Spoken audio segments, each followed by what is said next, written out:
Wake up, wake up. It's January the 20th already, and we are at the conference title game after an incredible round of divisional playoffs. But more importantly, we are here together. It's Wake Up.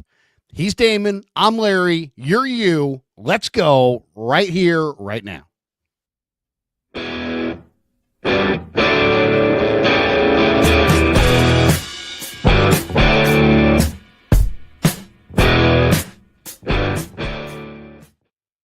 And it's all brought to you by Sam's Chowderhouse. Good morning. How are you? I'm very much hoping you got the day off. It is a national holiday after all. So sit back, relax, and let's talk about, Larry, an incredible divisional round weekend. I mean, you had the Chiefs holding serve at Arrowhead. You got the top-seeded Lions losing to a rookie QB at home. Saquon running wild over the Rams again. And then, of course, you got the Bills beating the Ravens, as the Ravens also helped the Bills beat the Ravens with some crucial mistakes and a terrible drop by Mark Andrews on a 2-point try, which might have given us overtime. But there were some fabulous games. There was an awful lot. We got an awful lot of action to talk about here, Larry. And how it all relates to the 49ers, of course. We will bring it all back to that at some point in time. Where do you want to start, man? We got 4 excellent games to chat about. Where do you want to start? You get the dealer's choice. Yeah, I mean, I don't know if I actually barked like a dog in the stream with you last week, or because I barked with like a dog in a few streams. I did. You barked. Okay. Larry. You barked. Because I was like convinced that the dogs were gonna show up this weekend, and they really did in 3 of the 4 games. The Chiefs took a safety at the end that gave the underdog Texans the cover, which had to be very unpopular. They're in there, with their fans, because, a few of them probably bet the Chiefs with the spread, and they lost on the Chiefs taking the safety. Yeah, it's good teams win, great teams cover, Larry. Yeah, but the Texans, the dog covered. The Commanders, the dog won outright. The Rams, the dog covered slightly. And the Bills, the dog covered outright. It was a dog weekend, and, where do you start? I feel for Andrews, who dropped a 2-point conversion and also had his pocket picked by Terrell Bernard in the fourth quarter. Peanut punch. Yeah, I mean, that was bad. 2 turnovers for a veteran tight end. I mean, that guy is absolutely distraught right now. But I guess my first takeaway from this weekend has to be the Washington Commanders and Jaden Daniels and that game with the Lions, 45-31, and Jared Goff, lots of people were like, Jared Goff is good enough, and now we're all starting to wonder, is Jared Goff good enough? Because he threw 3 picks, he took 2 sacks, he lost a fumble. I mean, he had 4 turnovers. On a day where Detroit ran the ball for 8-7 a carry, and Amon-Ra went way over 100 yards, and Jahmyr Gibbs had almost 200 total yards. The Lions get their doors blown off in their backyard because they can't stop Jaden Daniels in that passing attack. And has anybody fallen from coveted to he may get fired faster than Aaron Glenn, the defensive coordinator for the Lions, which is so unfair because he didn't have Aiden Hutchinson, and they really stood up without Aiden Hutchinson for, 2 months. They lost a corner in the game. I mean, yet another Lion down on the defensive side of the ball happened in that game. And right. Look, eventually you stack that, you stack injuries like firewood, it's going to catch up with you. And I just felt it had an inkling of catching up when the 49ers played the Lions. You could just see the Lions getting pushed around up front a little bit more. And even though they won that game, it was just, I thought, a bad omen for the Lions. And then, man, as the Vikings were spitting the bit, everyone said, okay, the Lions got their feet underneath them again. And then I'm telling you right now, you'd be silly to bet on a rookie quarterback in a title game on the road. Unless that guy's Jaden Daniels. Because holy shit, Larry, this is one of the greatest rookie seasons, not in NFL history, in sports history. This is one of the greatest rookie seasons I think it's we've ever seen. This is Doc Gooden in '84. I mean, this is. And it's only about to be. I mean, think about it this way. This kid wins 2 more games, and he is historic. And nobody's done what this kid has done if he wins 2 more games. And I'll say this. I think he's going to win 1 more game. I like Washington next week to beat Philly in Philly, especially with Jalen Hurts less than 100%. The way the Commanders are playing right now, they've already played the Eagles twice this year. They beat them in the most recent outing, even though Hurts only played a little bit in that game. But Hurts may not play in this game. You know, the big news of today, outside of all the other things going on, is in football in the NFL is what's the health of Hurts going into the championship game, because you saw him. He got twisted around like a pretzel. He had to go into the blue tent. He emerged with a new brace on his leg, and he did not move well at the end of that game. Did you see that was with the adrenaline? Did you see the on-field stand-up post-game where, I think was it Laura Rutledge or Stacey Daniels, whoever it was, just doing a quick, back and forth with the 2 big heroes of the day, Hurts and Barkley. And Barkley, you were absolutely amazing. You ran wild over the Rams when you have like 9 touchdowns of 60 or more yards against one team this year. That's a record or something like that. And they turned to Hurts and she's like, "How you feeling?" And his answer was, "I finished the game." Yeah. Not I feel good, not I feel great, not we'll go get him next. I finished the game was his actual answer. So, yeah, after missing time with a concussion, that bad knee, just the speed of Washington. Like, I forgot that Terry McLaurin was like one of the fastest dudes on the planet. I guess I'm not watching enough Commanders football. He was impressive. Daniels is impressive. The only thing that I'd be worried about is that we got an offensive lineman tore his ACL in the Commanders win. That's never good going into Philadelphia. Yeah, Sam Cosme's done for the year, the guard. But I mean, other than that, I mean, Washington looks amazing right now. Daniels looks fantastic. Brian Robinson ran for over 5 yards a carry and had 2 touchdowns. They have Austin Eckler, so you can dump it to him out of the backfield. They got a really dependable tight end, really a great tight end. He's just old, in Zach Ertz. There's the guy that came out of nowhere is this De'Ami Brown, who just continues to produce, and he was fantastic in this game yesterday. And then on defense, they just got a bunch of dudes who are really, really good. I mean, Frankie Louvu, underrated. Bobby Wagner's a Hall of Famer. I'd forgotten they had traded. It's amazing. By the way, it's amazing how much winning has happened around Bobby Wagner in his career, isn't it? He's a great player. And then they traded for Marshawn Lattimore. We forgot about that. And then Mikey Sainristil, the nickel corner from the Michigan Wolverines, who won the national championship last year and was a key figure in that, is become a key figure now on Washington's team. That was a great addition. They signed Dorrance Armstrong and Dante Fowler, a couple edge rushers. They're playing well. I mean, this team looks good. I mean, they look really, really good. Sainristil and Quan Martin are excellent players on the back end. They both had interceptions yesterday. Sainristil had 2. Jeremy Chin, who was a phenomenal all-world, do-everything player in Carolina, and then his star kind of dimmed with some injuries. Well, I was hoping the Niners would sign him. He signed in Washington. He had 12 tackles, 7 solo.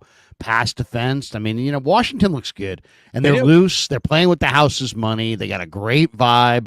The head coach has got a great vibe. It's year 1 of the regime. Everybody still loves everybody. I like Washington to win next week. But the other game that stood out was Philly and the Rams. A divisional game, though. A divisional game to go to the Super Bowl. There will be fights. There will be arrests in Philadelphia on Sunday for sure. No, look, there's a lot of reasons to always be suspicious of a rookie quarterback, but Jaden Daniels just is so not like any rookie quarterback that it seems that the pressure of the moment just absolutely does not affect him in any way, shape, or form. They might have just turned the lights out on the Detroit Lions, by the way, because you can talk about Aaron Glenn. If he doesn't get fired, which he's not about to, he's probably going to get a head coaching job. And we all know that their offensive coordinator is the first man out the door. So we're going to find out an awful lot about Dan Campbell next year, right? Dan Campbell has either established himself as the greatest coach in Lions history next year because he keeps this going to some extent, or he loses both of his important coordinators and the Lions come crashing back down. And so next year is just a huge year for the Detroit Lions. And, Campbell was just distraught at the podium. He was in tears. It's last year, it's funny because this year, he's like, it was my fault. It was my fault. And in reality, it wasn't your fault. It was the fact that you ran out of defensive guys and you couldn't stop anybody. And your quarterback may not be good enough. Last year was your fault. Last year when you went for it 3 times in the second half with a lead, when kicking 3 field goals would have pretty much made it almost an impossibility for the 49ers to come back. Instead, you don't kick 3 field goals. You go for it 3 times on 4th down. You don't get any of them. And the 49ers come all the way back and beat you. One of the more clever things I saw, tweeted about that game as it was happening was, wouldn't it be ironic if the reason why the Lions went home last year is because Dan Campbell was too aggressive, none of it worked, and they went home. And this year, the other team is so aggressive, it always worked on 4th down, and that's why you're going home. And I'll tell you, we're bringing it all back to what lessons can the Niners take away from the postseason? Fuck the field goals. That's the lesson to take away. Go for it on 4th down. 4th and 5 inside your 30 is go for it time. Stop settling for 3.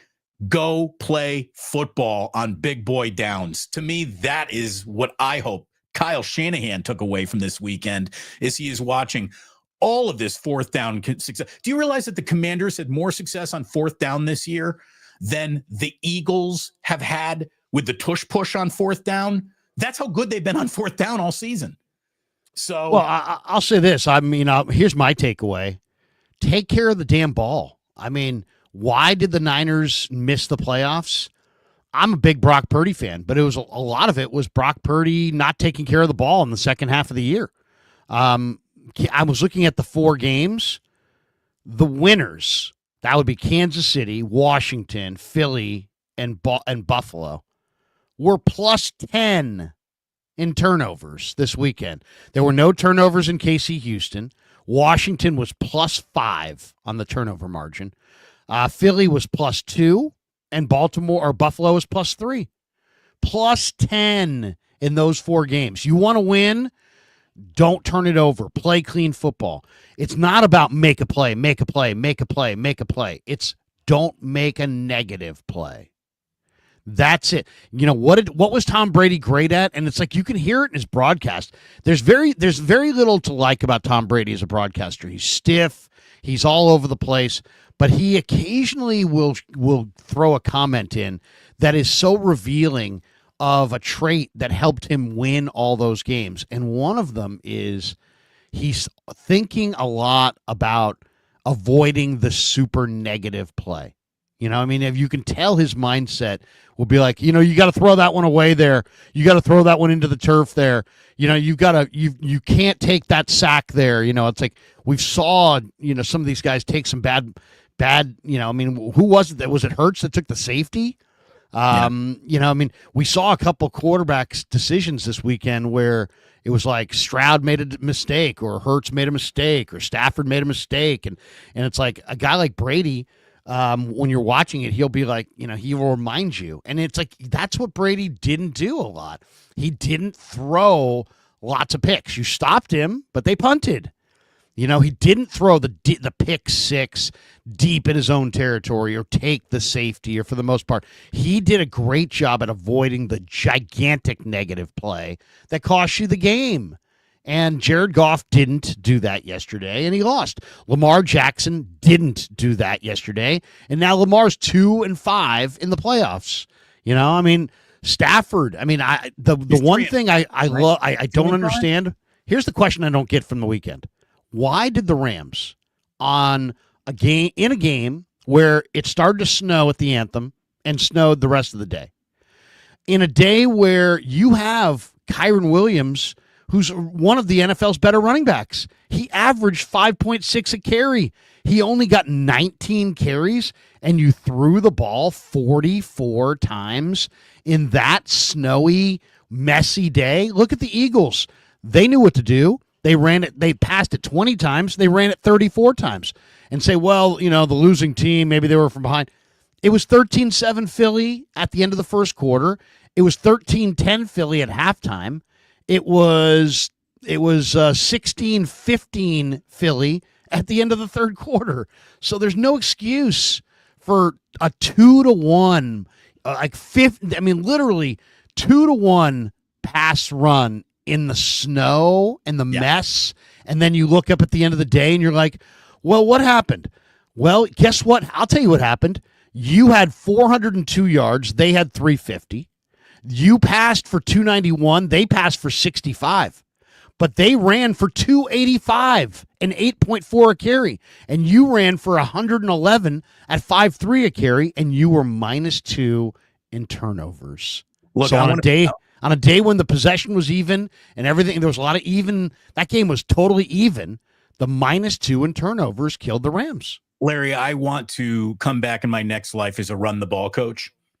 Just any NFL team can hire me. And when I see a head coach or an offensive coordinator getting too cute, I just lean over into their ear and I just say, run the ball. That's it. I want to be that. I want to be a guy who wears like a really tight shirt on the sideline and tells everybody to get back. Get back. Get back. Hey, get back coaches are important, especially in high school and college. Georgia, just get back. Georgia, like a 6-figure income, coach, right? In their playoff game. But I want to be a run the ball coach because when it is going well for you, again, what are the Ravens doing? Giving Derrick Henry 8 carries in the first half. Like, get your boy off. You've got 2 2-point tries and 0 touches for Derrick Henry on 2-point tries.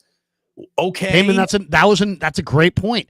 Derrick Henry ran for 5.3 a carry and got 1 less carry than James Cook. Why is Derrick Henry, who ran for 180 yards last week, only getting 16 carries? He ran for over 5 yards a carry. What are you doing? It's unbelievable. And Lamar's not good in the playoffs, and instead you drop back 25 times. That was mysterious. We'll talk about Lamar. And they missed Zay Flowers. Let's be completely honest. The Ravens badly missed Zay Flowers. He's their number 1 receiver. And on a day when you didn't have your number 1 receiver and you're playing in freezing conditions on the road and you have Derrick Henry in a gigantic offensive line, a Pro Bowl fullback that weighs 300 pounds, and you run it 16 times, don't tell me John Harbaugh's a genius. He's not. Yeah, not yesterday he wasn't. That's for sure. Not yesterday he wasn't. To get back to your point, though, about turnovers. In the regular season, in the playoffs, in preseason game, in all levels of football, except apparently flag football. Did you know, Larry, that there are no fumbles in flag football? I found that out this weekend. Just dead ball? It's a dead ball play over with that ball on the ground. So because there was a ball down.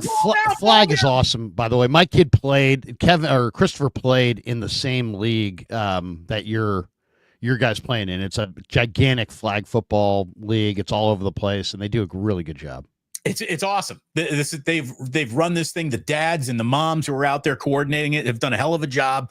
It's wonderful. I taped Jack's fingers. I'm not buying him gloves until season 2, Larry, not for $50 a pop. So I taped his fingers, and he's out there. Play it again.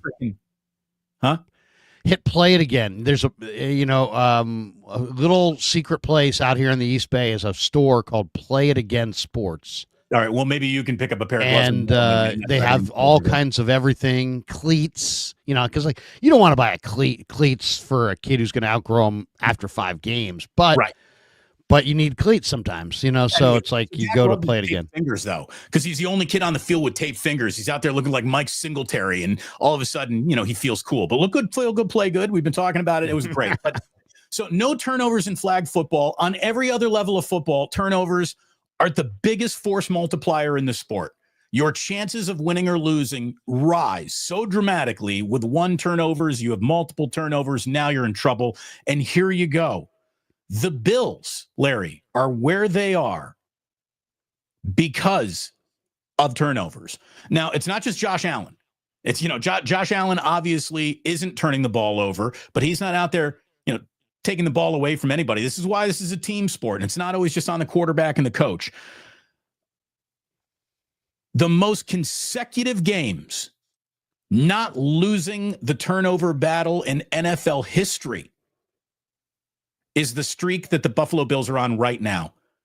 The Buffalo Bills have not lost the turnover margin in 21 consecutive games. This is from 2003 through yesterday. This is the longest streak in football since the merger. The 2006 and 7 Patriots were at 20. The 2010 and 11 Packers were at 19.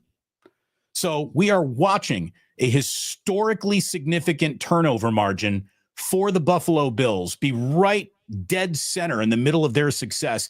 And Dave Lombardi, who always brings it back to the Niners, Dave Lombardi tweeted last night, Buffalo's run underscores how important it is for the 49ers to regain standing in turnover differential. San Francisco led the NFL over 2022 and 2023 at plus 23 in the turnover margin battle. Over 2 seasons, the 49ers were plus 23. That was number 1 in the NFL.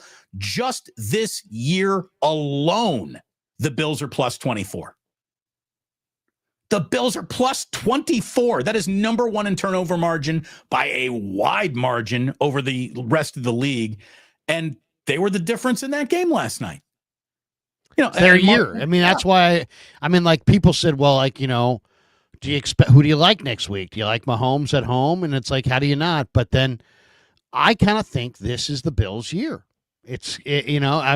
Yesterday I was faced with everybody bet the Ravens. All the shows picked the Ravens. And I liked the Bills all week. And I was like, well, wait a second. What am I not seeing that everybody else is seeing if everybody likes Baltimore here? And then I started looking at Buffalo's run D, and I thought, well, maybe people just feel like it's going to be really bad weather and that the Bills can't stop Derrick Henry, or I don't know. I don't know, but almost all of the people on all the predictions that I saw took Baltimore. Matt Bowen on ESPN, who's I think the smartest football guy they have, took Baltimore. And I'm sitting there going, how do I take Buffalo? But I said to my 14-year-old, who's really sharp, and I said to him in the morning, I go, who do you like? Who's going to win today? And he didn't even think 2 seconds. He's like, today, Eagles, Bills. Eagles and Bills are going to win today. And I'm like, you know what? That's it. I'm taking Eagles, Bills on the money line. So I took Eagles, Bills on the money line. Glad I did. But yeah, I didn't want to mess around with those spreads yesterday. I couldn't figure it out. But it was a good weekend. It was an exciting weekend. And I will say this, there's an awful lot of people who bashed on Brock Purdy. He can't do this. He's not C.J. Stroud. Well, C.J. Stroud lost. He's not Jared Goff. Well, Jared Goff lost. He's not, Stafford. Stafford lost. He's not Lamar. Lamar lost. I mean, it just kind of goes to show that it's the hardest thing to do, like the most hotly contested thing because of the salary cap and the draft and all these different things. It's trying to win in the NFL. It's just the top tier is Kansas City, and they were all by themselves, but now there's about a dozen teams up there with them, including all these playoff teams, and they're all really good. And as you could see, these games are all super competitive. These are not blowouts. This is not college football where it's 4 touchdown scores. The Bills' margin was 2. The Eagles' margin was 6.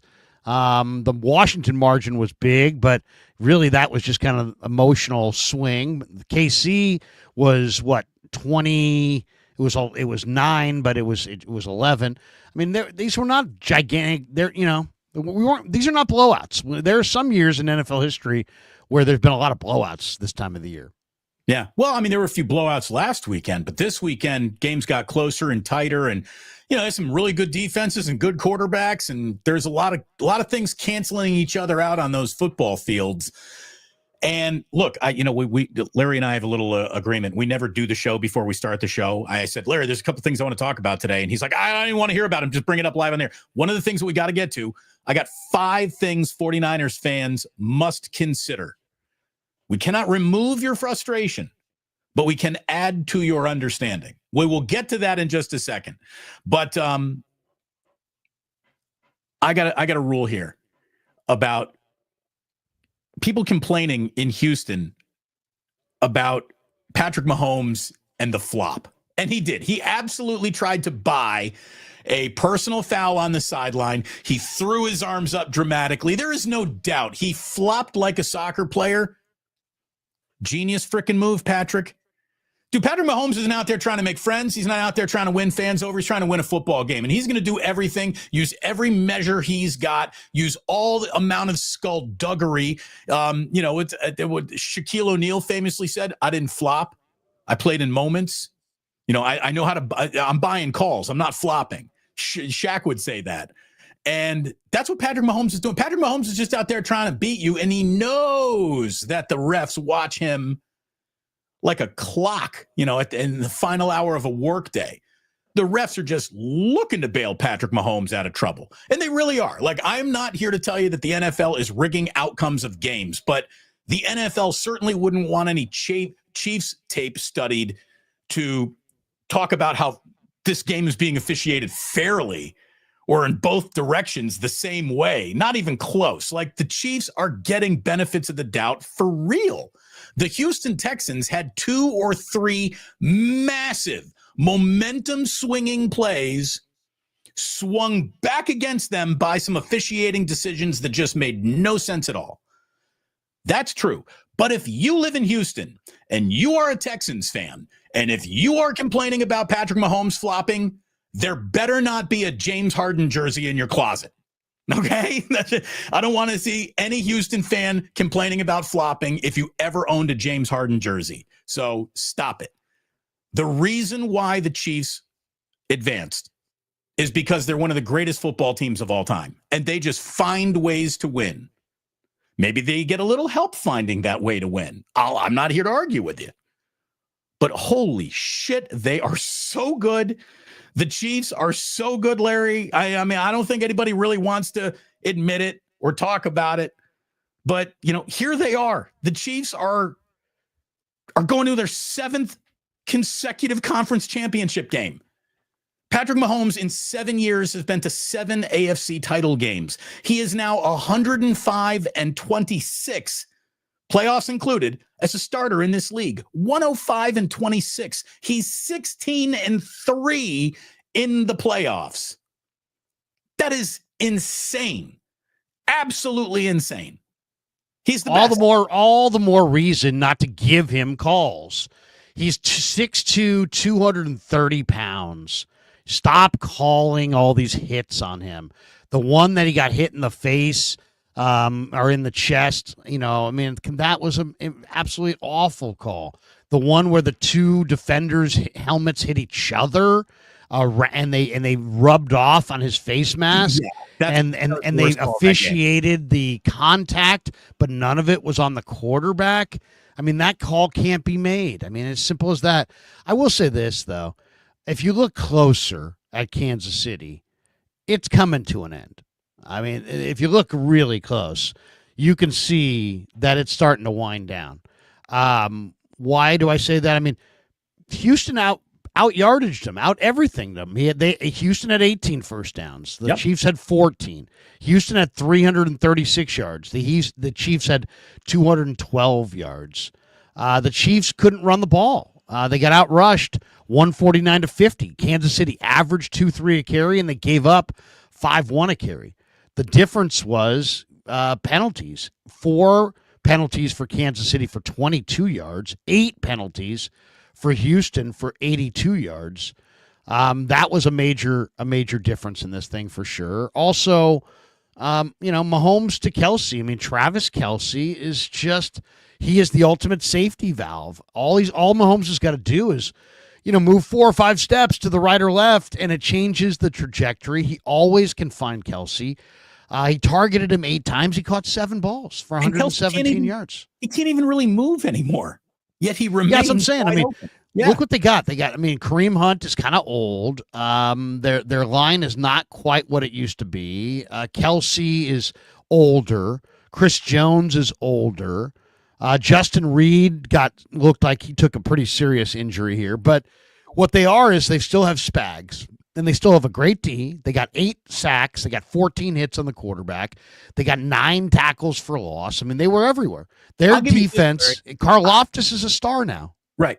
Look, Father Time will come for the Kansas City Chiefs just as it comes for everyone.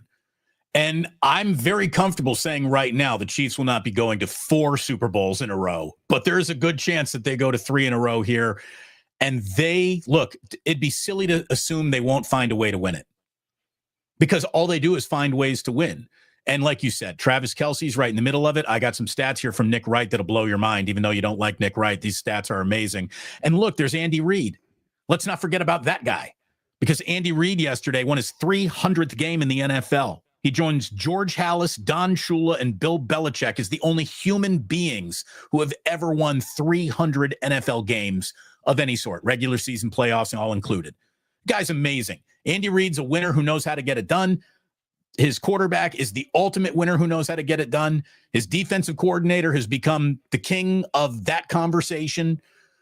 Chris Jones is a Hall of Fame player. They got Hall of Fame players on both sides of the ball. And speaking of Hall of Fame players, Travis Kelce in the playoffs, just from 2019 through the present.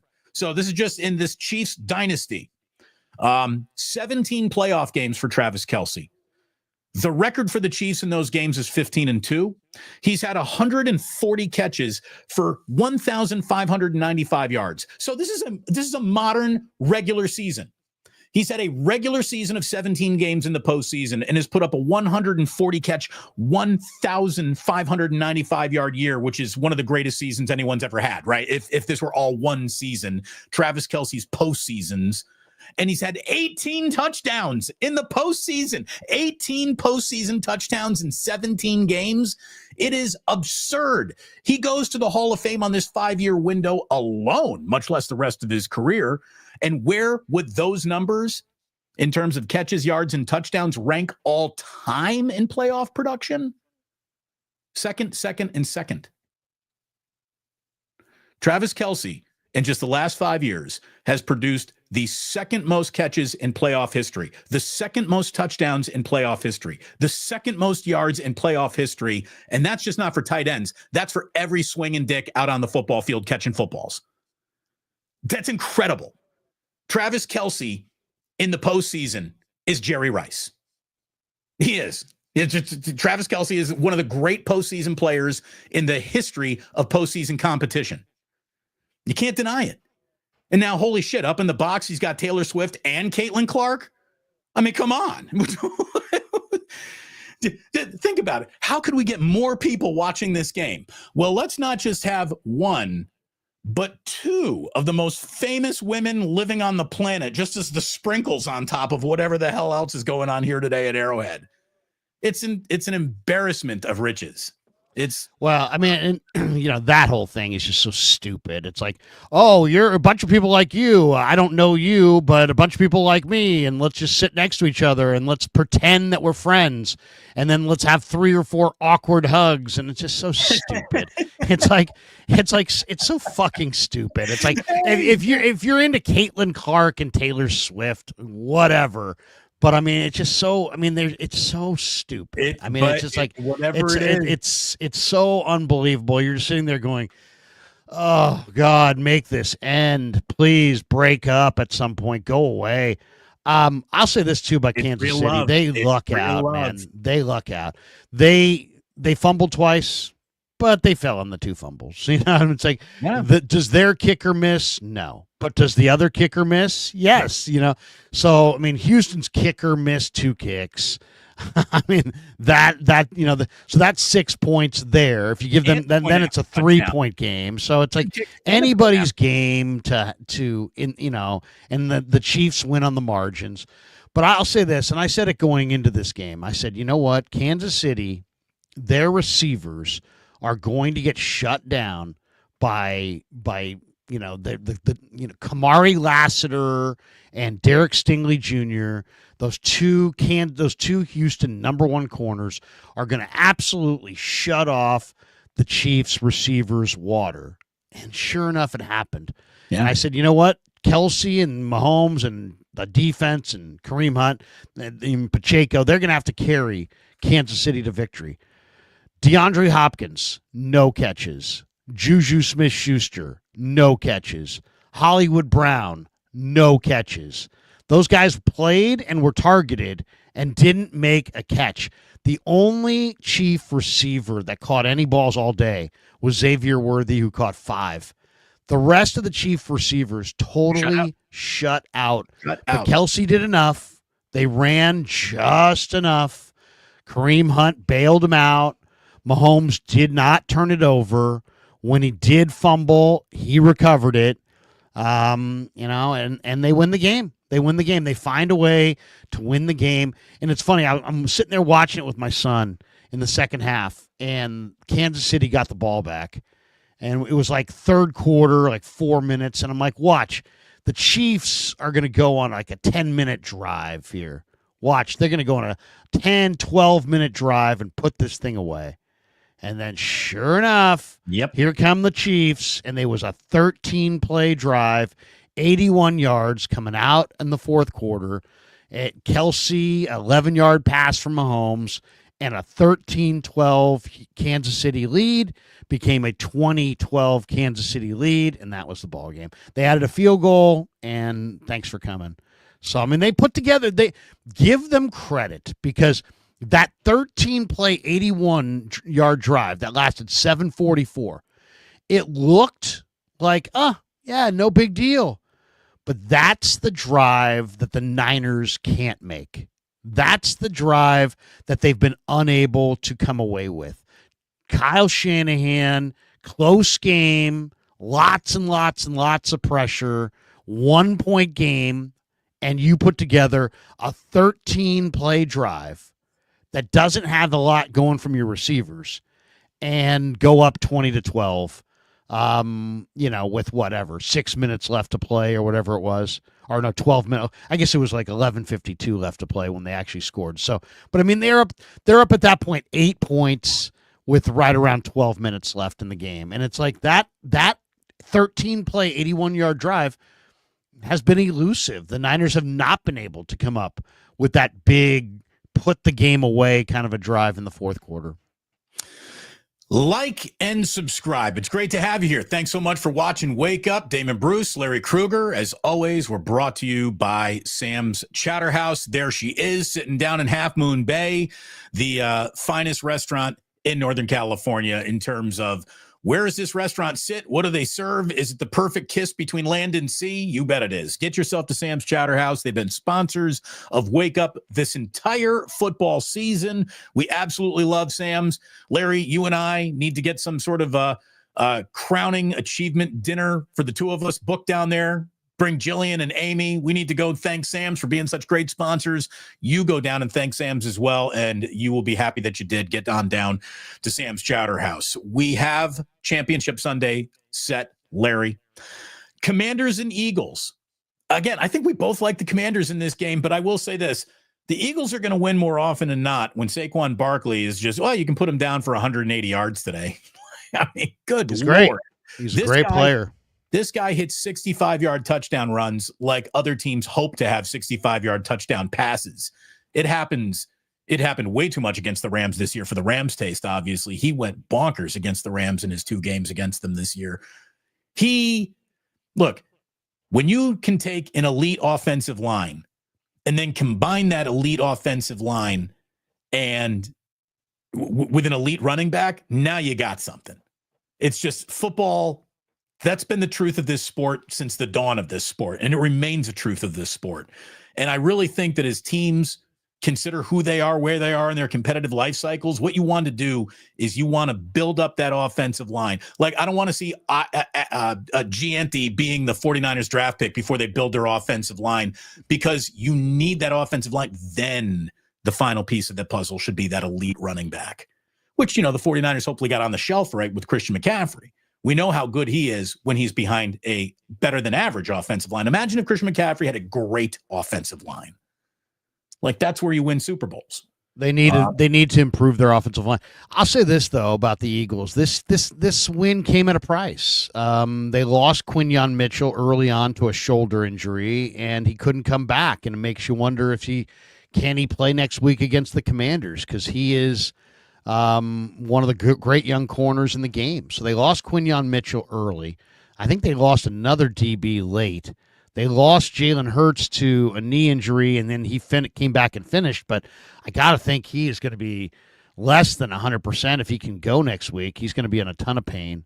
But I credit Philly, man, because, a couple things really stood out here. One, they did a spectacular job on special teams. Jake Elliott made all 3 field goals, but not only that, it took a very coordinated effort to clear off the snow spots for Jake Elliott so he could kick those field goals. You can't use anything. You can't use a towel. You can't use anything. You can only use your bare hands. You only have you can take a timeout, but you have to do it all within the play clock. So you got to pick the right spot, and you got to do it well. And it's not easy to do. You don't do it a lot. You don't practice it a lot. They did it superbly and perfectly 3 times. He made all 3 field goals. Jake Moody, are you listening? That's how you do it. But to me, the thing that really stood up is that Philadelphia, their defense with Vic Fangio, man, when they had to have it, man, they stood up.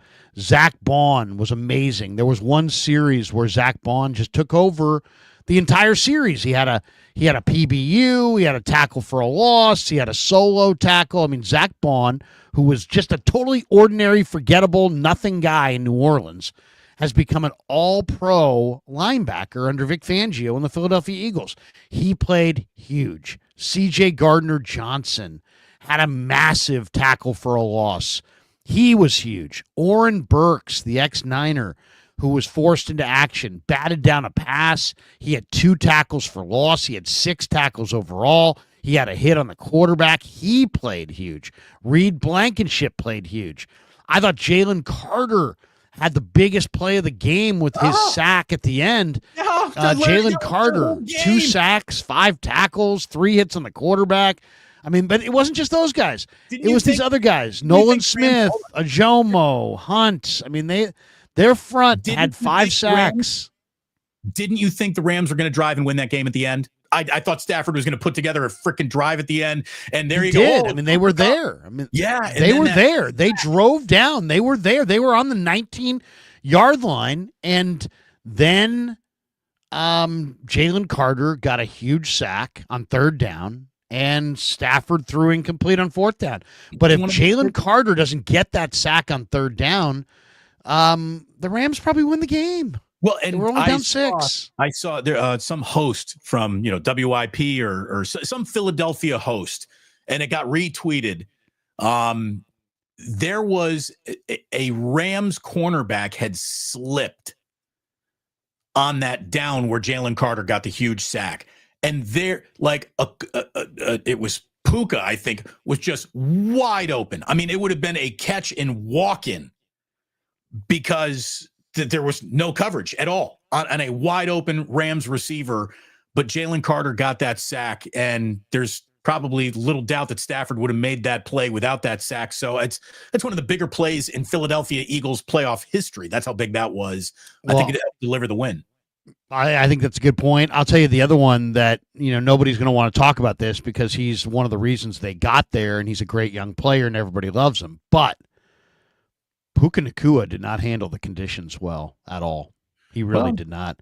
He had, why he didn't handle it well? Because Puka he doesn't pluck the ball with his hands all the time. He does what a lot of college receivers do. He'll catch 4 or 5 balls a game with his body. He's a body catcher. He doesn't catch everything like this. He catches things up against his pads. He had a ball, and it works fine in the dry conditions of Southern California, you're playing at, SoFi, you're playing at Glendale, you're playing, the NFC West is pretty easy on weather. But they threw him 14 balls. He caught only 6. He had almost 100 yards, but he dropped 8. 8 balls, or not, didn't drop 8, but he had 8 balls that were thrown his way that were not caught. And one of them was a huge one on the sidelines where he caught it and it ricocheted off his pads. Hey, Kyron Williams. Puka Nacua did not handle the cold. Kyron Williams had a huge fumble in that game. We saw again with the Josh Lamar handoff. Yeah, Lamar had a looked like he was stumbling and just dropped the ball. Balls get slick in snowy, wet conditions, and even if you are used to playing in it, this is Josh Allen's maybe greatest attribute, that he plays in the shittiest conditions imaginable, and yet he is very rarely responsible for that. Just, the ball's in your hand more than anybody, so of course you're responsible for the turnover, and you're just, whoever's handling the hot potato has more of a chance of dropping the hot potato than the other guys. So Josh Allen's had a lot of turnovers in his career, though. For a guy who's as great as he is. Josh Allen, if you look at his football card, he has had a lot of turnovers. I mean, there have been years where he had 18 interceptions last year. He had 14 the year before that, 15 the year before that. And he's been sacked as many as 38 times in a year, but only 14 times this year.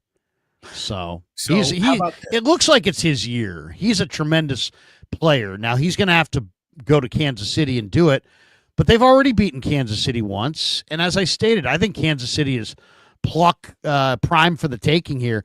I'm going to go dogs this weekend. I'm going to go Commanders and Bills. I'm going to go dogs and road dogs. Right? Aren't the Eagles and Chiefs favored? I'll take the road dogs this week. I think it's a Buffalo-Washington rematch of the Doug Williams Bowl. Oh my goodness. Is Thurman Thomas going to forget his helmet on the first play of the game? Look, Larry, I told you that one road team usually wins a game in the divisional round. We got one. I picked the Rams. I was wrong about which it was going to be, but I was right about the number. It was the Commanders. The Chiefs are going back to the Super Bowl. I'll believe that until I see otherwise. Josh Allen is 0-3 against the Chiefs in the playoffs. The only quarterback who's 0-4 against one opponent in the playoffs is Aaron Rodgers, who's 0-4 against the Niners in the postseason. So I think the Chiefs are going back to the Super Bowl. And Commanders and Eagles, that's where I see the Commanders maybe going in there and spoiling the day. But if the Eagles win that game, I won't be surprised at all. Obviously, both these games will be very weather dependent. We'll see how it goes. And since we were just talking weather, this is the perfect place for me to play for you a video that I wanted to show you of Kurt Warner. And what I'm going to ask you, Larry, is to not prejudge this. I'm going to ask the chat. I'm going to ask the chat to not prejudge this. I'm going to ask you to stop because I started watching it too. And and none of you, I know that most of you watching aren't from upstate New York the way I am, so don't tell me that you know more about bad weather games than I do. I grew up playing high school games in bad weather games, and playing football in bad weather is great to watch, certainly on TV. We love watching snow. We love watching the elements. We love the random things that it gives us, but it doesn't often produce, maybe the most honest result of the game. The better team's not out there winning when the conditions are poor, and you can say, well, hey, that's football. But what I think we also agree on is we're striving for equal. Like, one of the biggest complaints we had about the 49ers season was their lack of rest as opposed to every other team in football playing their opponent. That was unequal. That made it an unfair advantage. And I would just like to play for you, Larry. This is Kurt Warner talking about bad weather games and why he doesn't like them. Before you prejudge this, just listen to this. This is about 90 seconds. We didn't have to play like the last 30 seconds of it, but Kurt Warner makes a point that I haven't heard really anybody else make before that makes me think, okay, maybe the bad weather game isn't as great as I think it is. Here is Kurt Warner. And I want the best team to win, not the best team in those conditions. And I get it. It's what everybody says. It's football weather. This is what it is. But here's the problem that I have, and it doesn't necessarily apply to these two teams, but being a guy that played in a dome, being a guy that played in Arizona, I have no way to get ready for those conditions. And so you can say all you want about home field advantage, and that's why you play. Well, no, because the Patriots can come to Arizona, and there's no difference other than we have our fans, obviously, but they can play in my weather. I can't play in their weather because I can't get used to it. There's nothing you can do to get used to cold weather in a situation. So to me, I'm just like, I want the best. I want to be able to be my best. I want to play against their best, and I want the best to advance. And so for me, last night, I mean, I played in that weather before. I grew up in Iowa, so I played in all that stuff. You know, it's just like Bass kicking that ball. I'm sure when he kicked it, he's like, oh, that's money. That's right down the middle. No, all of a sudden the wind takes it and it goes to the left. And you say to yourself, what was he supposed to do there? I mean, it's easy to say, well, aim a little bit further because you know the wind's going to pick. And I don't want that stuff to dictate who wins these games and who ultimately, creates history and wins championships. That's where I'm going to cut it off. That's all we need there, Larry. But again, I never look. I am not a. Did you reach a conclusion? Well, no. It's not the conclusion because I don't think we can reach the conclusion because we. Did he make a point though? I guess that was my question. Did he make a point? The point is that I'd never heard illuminated before was I cannot practice in those conditions. You cannot simulate a 12-degree, 3 inches of snow on the ground day in any practice in Arizona, in any practice in Los Angeles. You cannot prepare for something. You just can't. And so it's not just the like, hey, them's the, get the 1 seed. That's, you want to play through your own stadium. That's, well, I guess that is it. If you don't want to go on the road, be the 1 seed, never have to get on an airplane. But I just thought Kurt Warner made an interesting point there, and I never heard it framed from a quarterback saying, hey, this is about preparing for situations, and this is literally something I cannot prepare for. What's his point, though? Does he make a point? Or is he just bitching? His point his point is why he doesn't like the bad weather games, and it's not as romantic to him as other people say, oh, this is great. This is great theater. And he admits it is great theater. It looks great on TV, but it's impossible to prepare for. So does it give you the best outcome? I thought it was interesting. What's he an advocate for?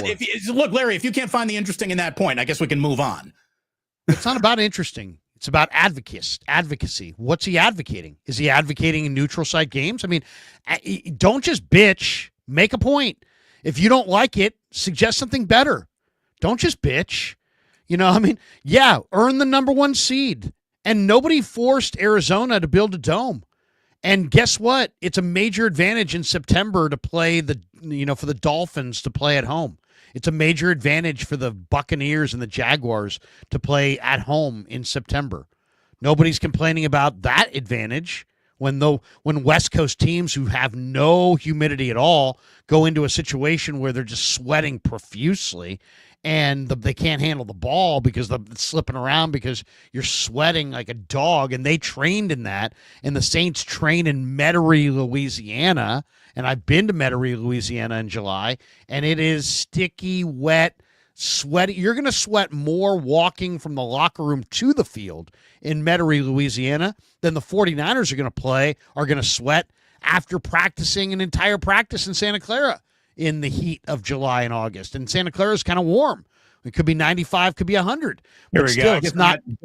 Golden random lens says the point is to build a dome in cold cities. The Bills going to build an outdoor stadium again, and he says it's not good for the quality of the game. And I guess that's I mean, there is no point. There is no point. He's just bitching because he didn't say, hey, you know what? I think because here's the thing.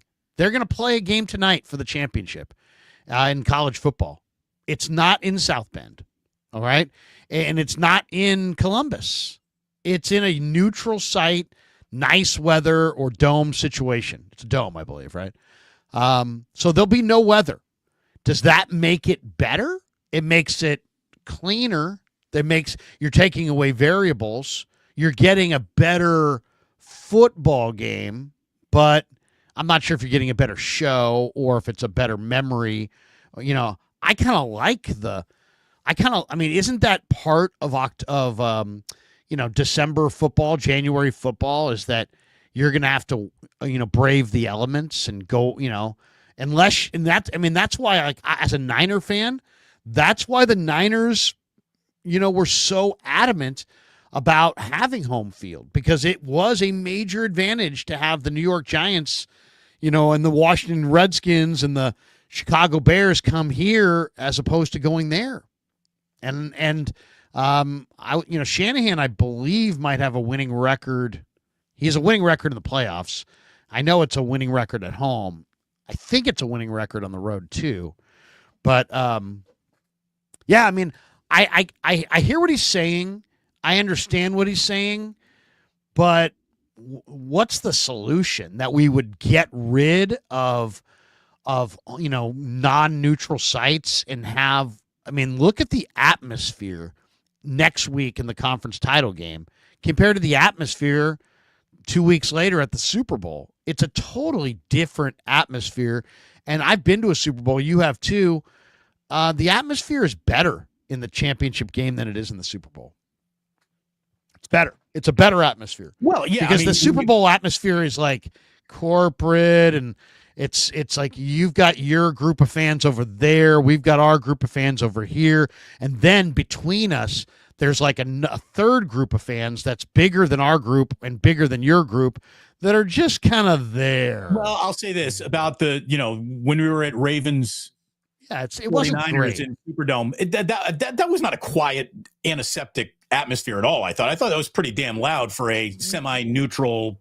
A lot of corporate ticket greasing going on here. I thought it was a really interesting atmosphere. Okay. Yeah, I didn't think it was okay, but it wasn't atmosphere at all. It wasn't a home field. It was a neutral site game with lots of corporate people, and you got 20,000 people who are there who don't care. So that's kind of a weird thing. I mean, you don't have 20,000 people in any game next weekend where they don't care. So it's just different. It's different. Kurt Warner's point. Better football. He's arguing for better, cleaner football. Well, he's arguing for better, cleaner football, but he's basically saying, I have no means to prepare for the situation in front of me. No, that's not even true, Damon. That's really not true. I mean, these teams choose to do what they want to do, but you could easily replicate. You're telling me you couldn't replicate snow conditions? You could. You absolutely could. What are you going to bring in a snowmaking machine? You train in a freezer. The Cardinals' summer home is Flagstaff, Arizona. Flagstaff, Arizona today, Damon, is cold. If you want to go, there's snow on the ground in Flagstaff, Arizona, probably now. There's a difference between it's cold in Arizona and it's cold in Buffalo. There is just a level of but if you're talking about wet football and you're talking about snow football, I mean, go practice. You can do whatever you want. The Niners stayed in West Virginia.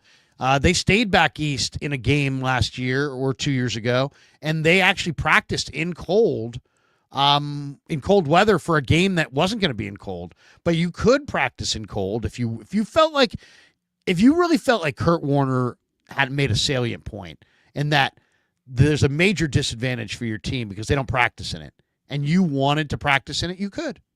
So I mean, he's really kind of creating a problem that isn't a problem that other people could, any team could say, hey, you know what? We're going to stay for a few weeks in wherever, and we're going to practice in it because we think handling, bad football is something that you have to practice. It's interesting because Kyle Shanahan obviously does not feel this way, because Kyle Shanahan will not even have the 49ers dip a ball into water and practice with a wet football in weeks when they're going into really wet conditions. He won't have them practice with it. And he says that, you don't need to practice in bad conditions, that that it's really, you just deal with it when it happens, kind of a thing. And that you practice, under perfect conditions. That's his philosophy. No wonder why the 49ers then perform so poorly in bad weather games. Well, but look at the Niners on the road in the playoffs. They're 8-4 they're 8-2 on the road in the playoffs under Shanahan. or something like right. that. I mean, but now I'd need to see where those games were played. well, some of them have been in Dallas, right? And we know some would that. be right, and that's a dome, controlled environment. Yeah, You know, we but know I mean, that- they've won on the road. They've won on the road. I could look up Shanahan. I can give you Shanahan's numbers because they just sent the thing the other day. As far as what's his numbers, yeah, I'll give you his numbers. His numbers on the road and in the playoffs are really good. I mean, Yeah. but how many of those were at SoFi or how many? I mean, there's a big difference. But there's also here's the other thing on Hey, these they domes. they went and they won. Well, I know. I guess that was Kaepernick that won at Lambeau. Okay, Shanahan is overall 8-4 in the playoffs. He's 6-0 at home. He's 2-2 on the road. He's 0-2 at a neutral site. I'm not sure where. I guess maybe where would that be? Maybe that's Arizona or something. But he's 8-2 in the month of January, 0-2 in the month of February. He's been great in January. He just hadn't been able to win in February. So, Larry, I got 8-2. That's pretty good, though. 5 things that I think 49ers fans need to take away from what we've seen so far in the playoffs. Are you ready? I'm ready. You ready? Number I'm ready. 1. Again, this is not going to remove anyone in the chats or anyone's watching frustration, but maybe it can. I can't subtract your frustration or your anger, but maybe we can add to some understanding. Here we go. Number 1, Kyle Shanahan and the 49ers' 2 Super Bowl failures might have come at the hands of the greatest team of all time. Because if the Chiefs do this, if they win a 3rd Super Bowl in a row, they are the greatest team of all time. And Patrick Mahomes, in a short amount of seasons, has, leapfrogged just about every single Hall of Fame quarterback that ever lived to be right behind or right in the same conversation with Tom Brady in terms of postseason just winning badass. If the Chiefs I understand what you're saying, but you're not really saying it the way it should be said. I mean, excuse me. You're better than me then, please, Larry. Okay, I will. What you're saying is they're the greatest dynasty of all time. That's what you're saying. The greatest dynasty of all time. But like this year's Chiefs are not the greatest team of all time. Like this year's team may cement their dynasty, but I would not put up, and neither would you, and nobody would, the 2025 Kansas City Chiefs as the greatest team that ever played. No, and each team's different year to year. So like 15-2. No, I know. No, they're great. They're a great team. But I'm just saying, is the 2024-25 version of the Chiefs, this year's Chiefs, the greatest individual team of all time? No. Is this the greatest dynasty of all time? You have to give it to them because they're going to win 3 in a row and nobody's done it. So you have to give them that, even though, I don't know that I would agree with that. I don't know that they're the greatest dynasty. But as far as what I do know is this year's Chiefs are not the greatest team of all time. No, but if this year's Chiefs put the exclamation point on this 3 years run, the last 3 years of Kansas City Chiefs, greatest team, greatest dynasty, whatever word you want to put in there. Yeah. It's going to be hard to knock them off the number 1. But who is the greatest individual team of all time? If you had to say, I said greatest team of all time. It's right here, Larry. I carry the plaque right here just to remind everyone. This is the measuring stick. This is the yardstick of excellence that every NFL team will be measured against of all time. The 1985 Chicago Bears are the greatest football team of all time. Full stop. Defense matters. Thank you. There you go. They were the greatest defensive team of all time. But who was the greatest team of all time? It's if you ask NFL historians, they would probably say 75 Steelers, maybe 84 Niners. Of the 5 Niner teams, which do you think would win if they could all somehow play each other in a tournament? Because I would say it's 89 or it's 94, right? I mean, that team was 94. Yeah, I'll take 89. I'd take 89. I mean, they got 3 of them: 84, 89, 94. But I would say I would go 89, but whatever. I would say 89 Niners, 75 Steelers, maybe the Patriots one of those years. I'm just not sure which year. 85 Bears. It's a small handful of teams. 85 Bears were fully dominant in the Super Bowl. Unbelievable defense. There was an amazing run there. 84 Niners were amazing. 85 Bears were amazing. 86 Giants were amazing. 87 Redskins were amazing. To me, there was a 5-year run where you truly had just 4 or 5 of the best teams that ever walked the earth. And wherever good, like the undefeated team is the Dolphins, but nobody thinks they're the best team. Yeah, look at here. Steve is like, sorry, Damon, very stupid statement. It's the Miami Dolphins is the only undefeated team in football. No. They played 15 games. Stop it.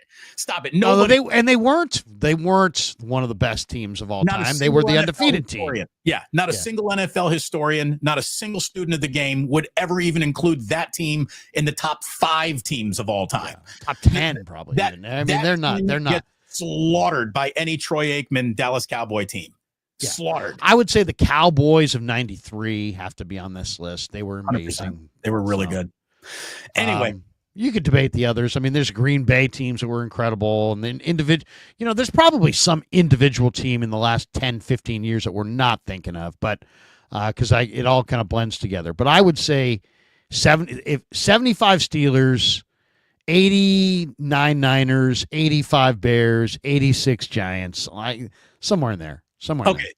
5 things to help 49ers fans cope. We've been through 1. Here comes number 2. Quarterbacks, who we all admit, even Larry and I, who are sitting here over on Team Purdy, quarterbacks who are better than Brock Purdy continue to play a lot worse than he does in big games. Anybody else notice that? Anybody? This is a hard sport. And Lamar Jackson is about to maybe have 3 more MVPs than Brock Purdy. Lamar Jackson is about to have one of the biggest MVP collections in NFL history if he really does win another one here, even though he just got sent home. Brock has 1 more playoff win on his body than Lamar, who is now 3-5 in the postseason.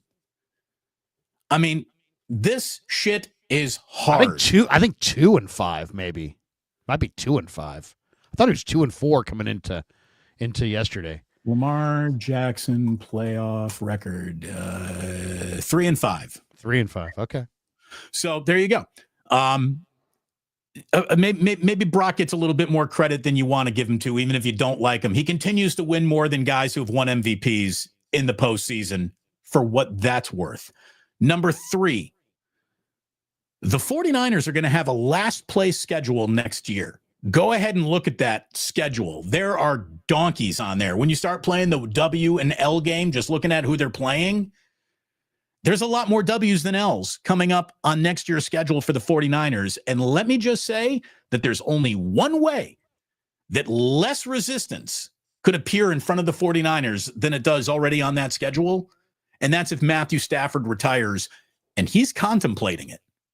If Matthew Stafford retires, the 49ers are winning 12 games next year.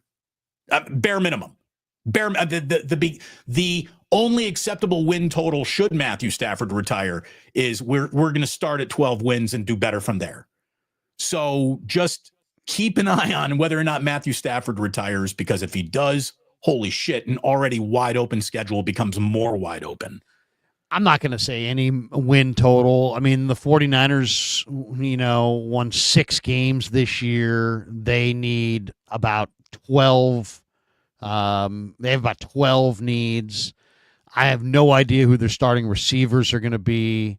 There's probably going to be at least a half dozen of unforeseen cap casualties, and those are going to be good players. They're not going to be donkeys. You're gonna have to say goodbye to some good players. There's a very good chance of Fonga's leaving, Mooney's leaving, probably Leonard Floyd leaving, Malik Collins leaving. I mean, there's gonna be a bunch of guys who are leaving. Aaron Banks is gonna be gone. Jake Brendel could be gone. I mean, there's a bunch. There's gonna be a lot of turnover here. So, I can't say, even though I've looked at that schedule, and the schedule is really, really easy on the surface, but the 49ers have,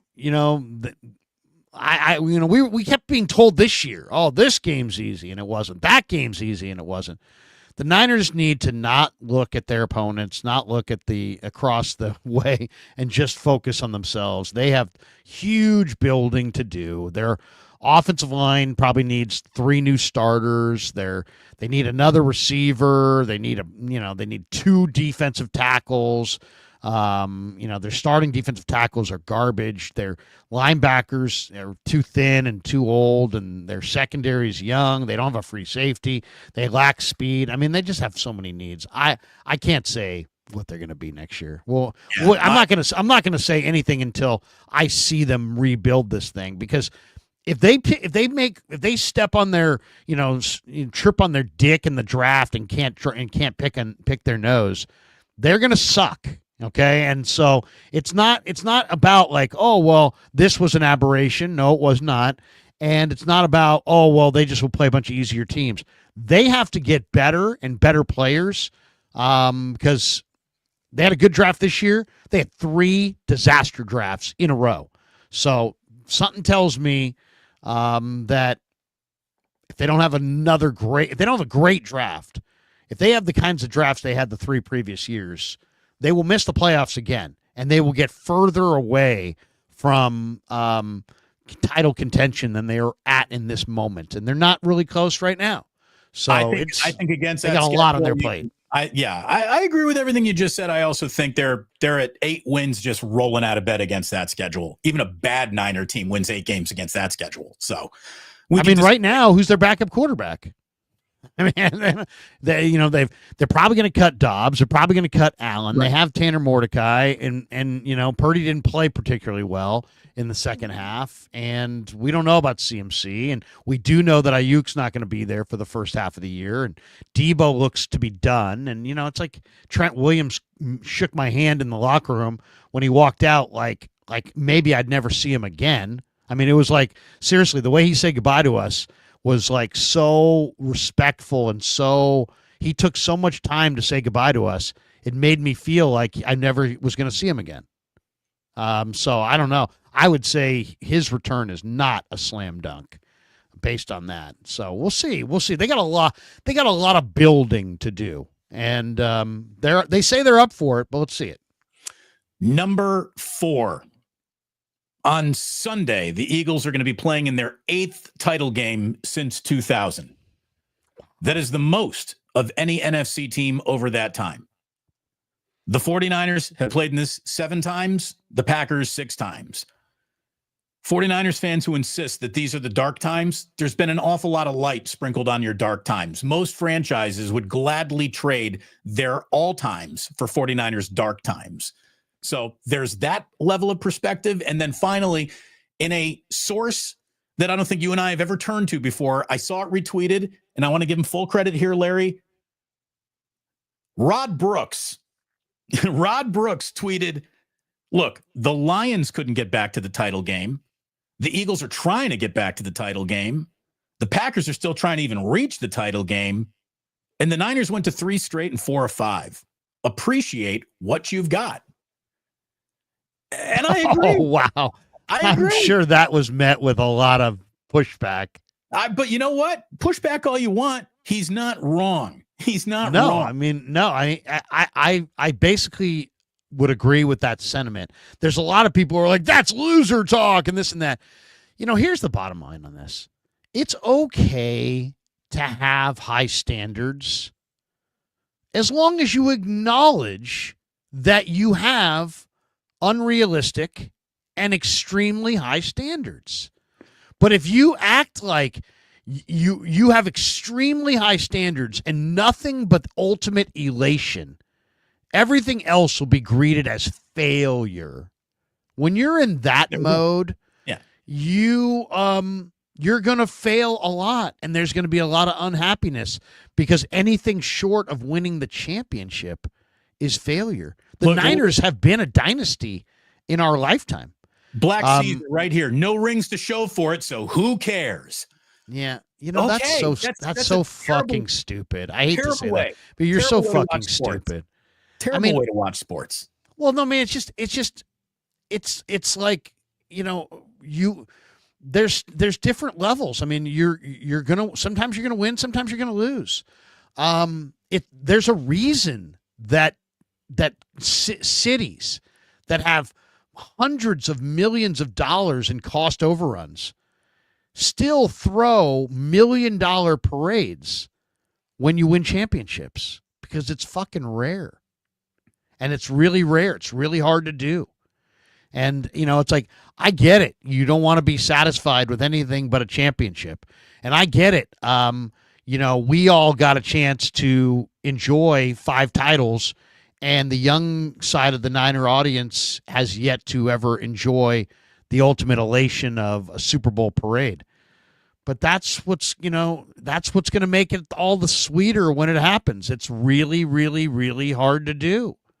And if you're going to sit there and compare, we don't do this in other aspects of life.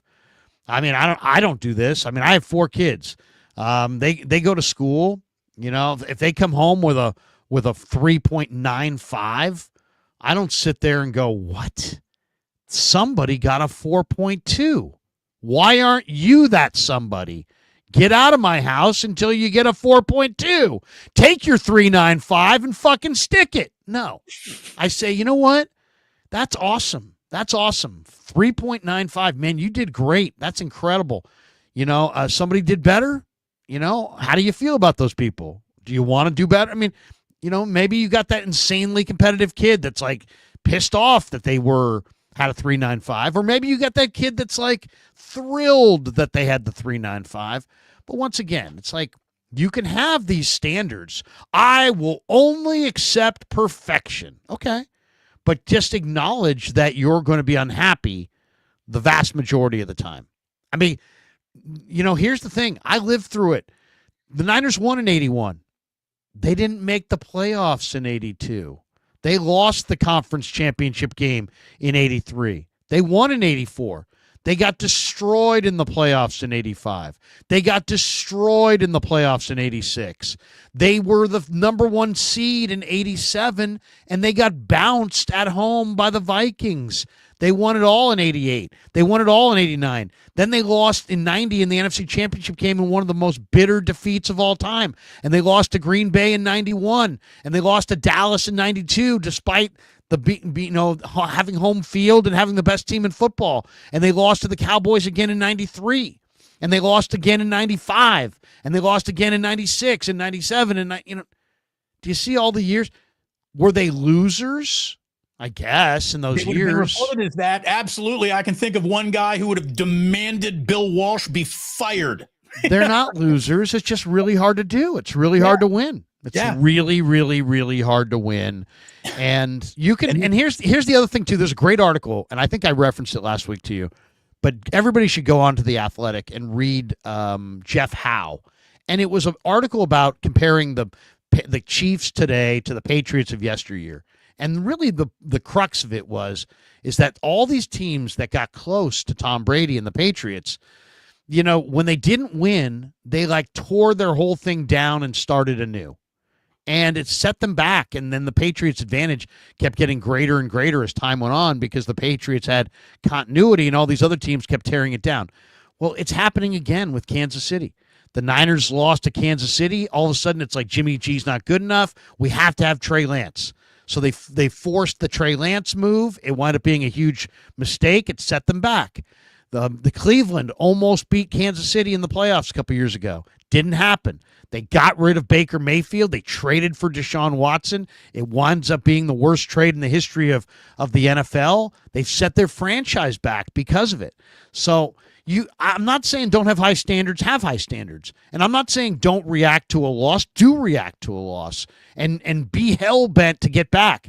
But don't, every time you lose to a Kansas City and a Mahomes, you can't question your existence. Get rid of the head coach, the quarterback, start completely new. Why?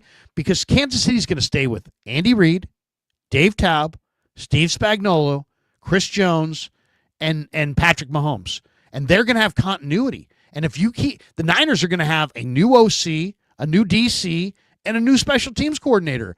So how are the 49ers with 3 brand new coordinators going to be more efficient than the Kansas City Chiefs with an existing coach, an existing quarterback, and 3 of the best coordinators in the game that they've had continuity with? So it's like, be careful with these changes. Just because you lost doesn't mean you have to tear down the whole thing and start fresh, Larry, because it's going to take time for it all to come together. Cohesion doesn't happen overnight. It happens over time. Not every single loss that you see is a verdict on your team's negligence. Sometimes sometimes the other team's just better. Sometimes really good coaches lose. Sometimes really good players. Sometimes really good defenses. Sometimes really good teams lose. Ask the Baltimore Ravens. That's what happens. Lamar, the big question about Lamar is, can Lamar produce the game-winning touchdown drive when the game is on the line? Well, that guy produced the about to maybe tie this game drive at the end of a game, and then because Mark Andrews, who is a great player, didn't catch a ball that was put in his belly, Lamar has to go forward with the can't win in the postseason. He's probably about to win a 3rd MVP, and that's going to be a little awkward knowing that he got bounced again. But he's extraordinary. Lamar Jackson's an extraordinary football player, but he's yet to cross it off. Peyton Manning was an extraordinary quarterback before he got to win his Super Bowls. It's a grind, it's a process, and it ain't easy. And to assume it should be easy for your team or easier for your team because you're wearing 49ers uniforms is just nuts. It's tough out there. It's really hard, man. Yeah, it's really hard. It's really hard. And the Niners are, did shoot themselves in the foot.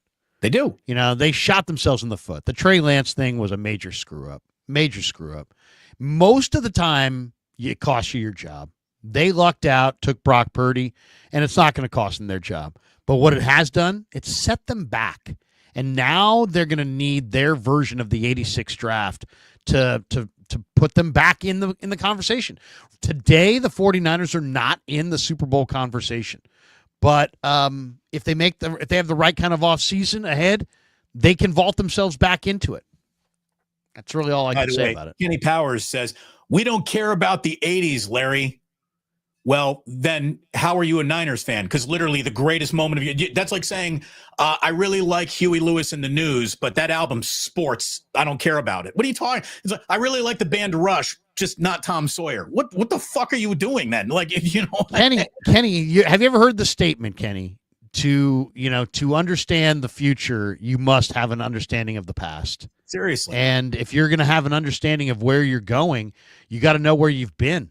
We don't care about the decade of our team's existence. Kenny, okay. What do you care about, Kenny? That's what I would say.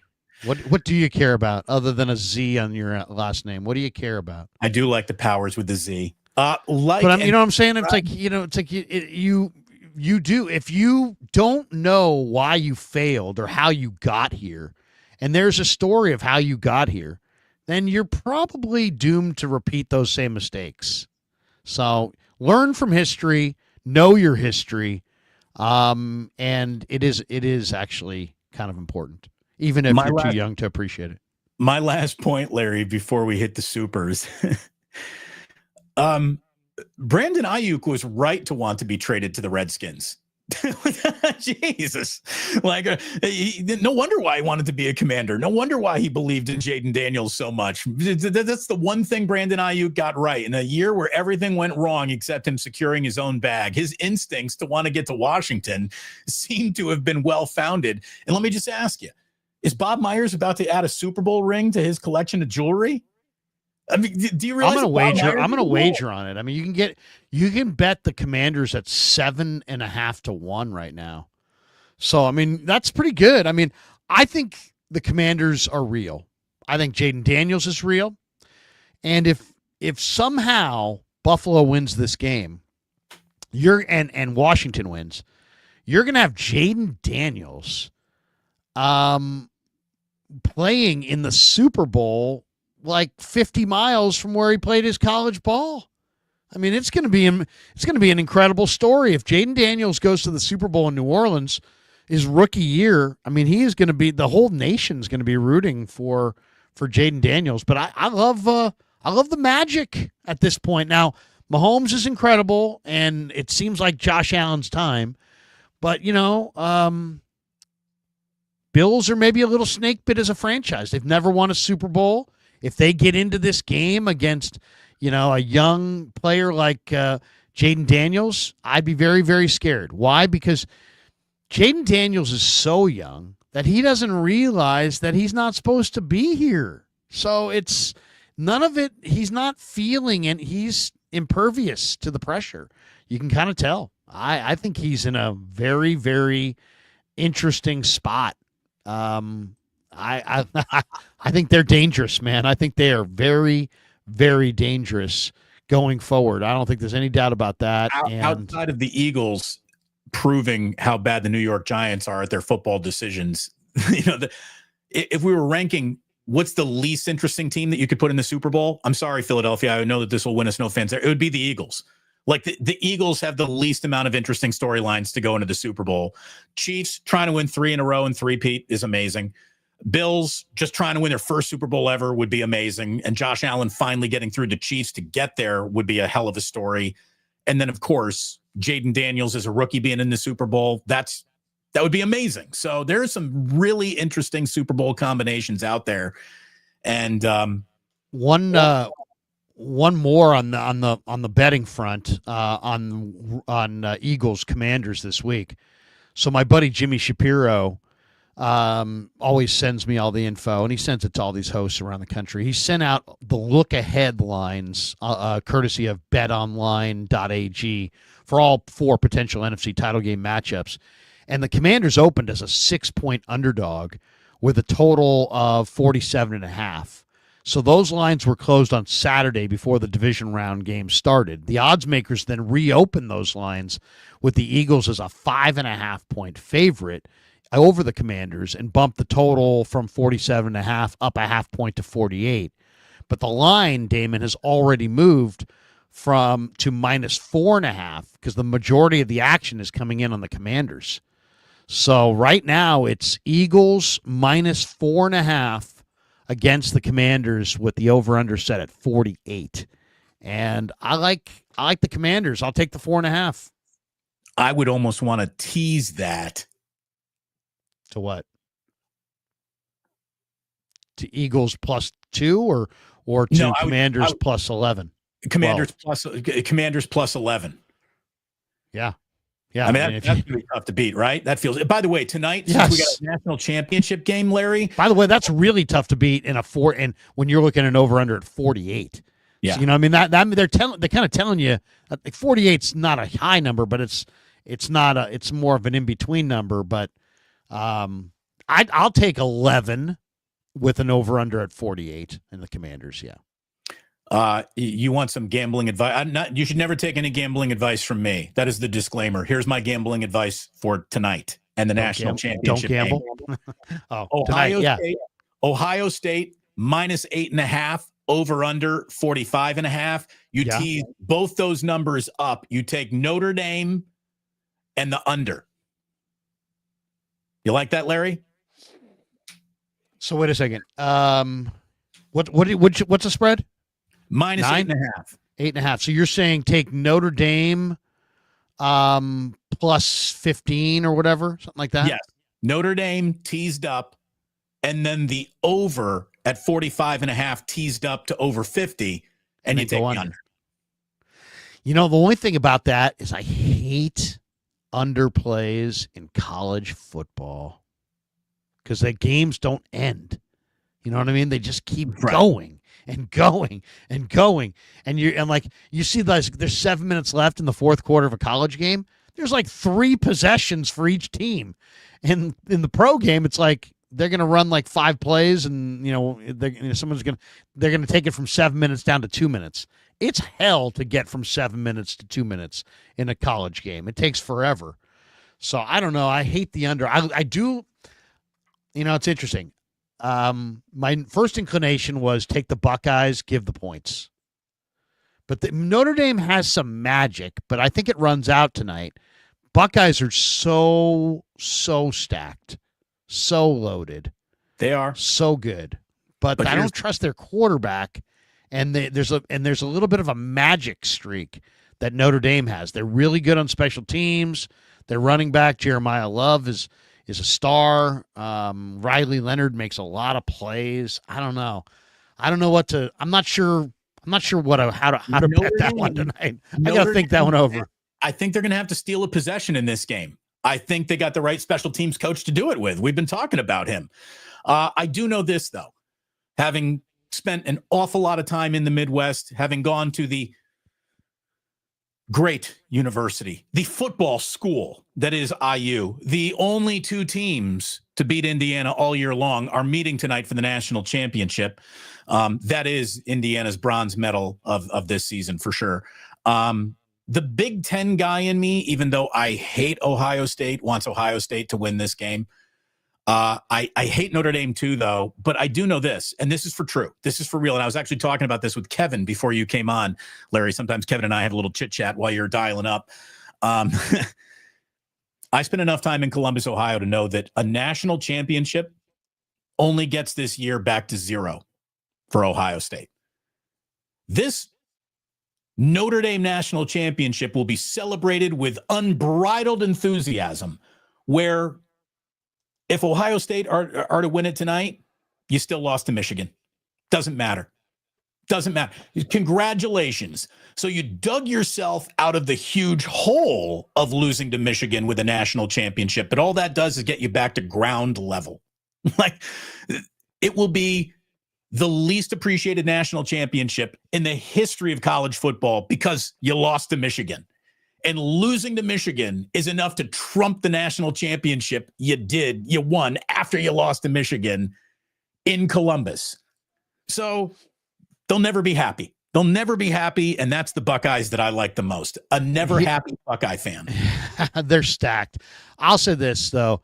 The more I look at it, the more I kind of disagree now. You like Notre Dame on the tees, which would give Notre Dame, depending on how many points you go, 6.5 point teaser or 7.5 point teaser, it's going to give you, potentially 15 points. And I get that. I kind of like the tease the other way. I think the Buckeyes are a lock to win this game. So I would tease it from 8.5 down to 1.5 or 2.5. Or, -1 or -2 on the Buckeyes, because I think the Buckeyes are going to win for sure. I just don't know if the Buckeyes are going to win big, and I think they could win by 21 because Notre Dame's really hurt, and Notre Dame's done a lot just to get to this point. It's been pretty amazing for them. I will say this. Here are some of the numbers from tonight. Money line, if you want to bet money line, Ohio State's -375, and Notre Dame's +305. 89% of the sharp money is on Notre Dame +8.5. So that's interesting. So there you go. So that makes my tease sound even better, doesn't it? If the smart money is on them at 8.5, at 15, you gotta love it. But here's the question: what's more likely to happen? Are the Buckeyes more likely to win? Just period win, because if you win, if you're teasing it down, you're talking about -1. So any win pretty much is a cover.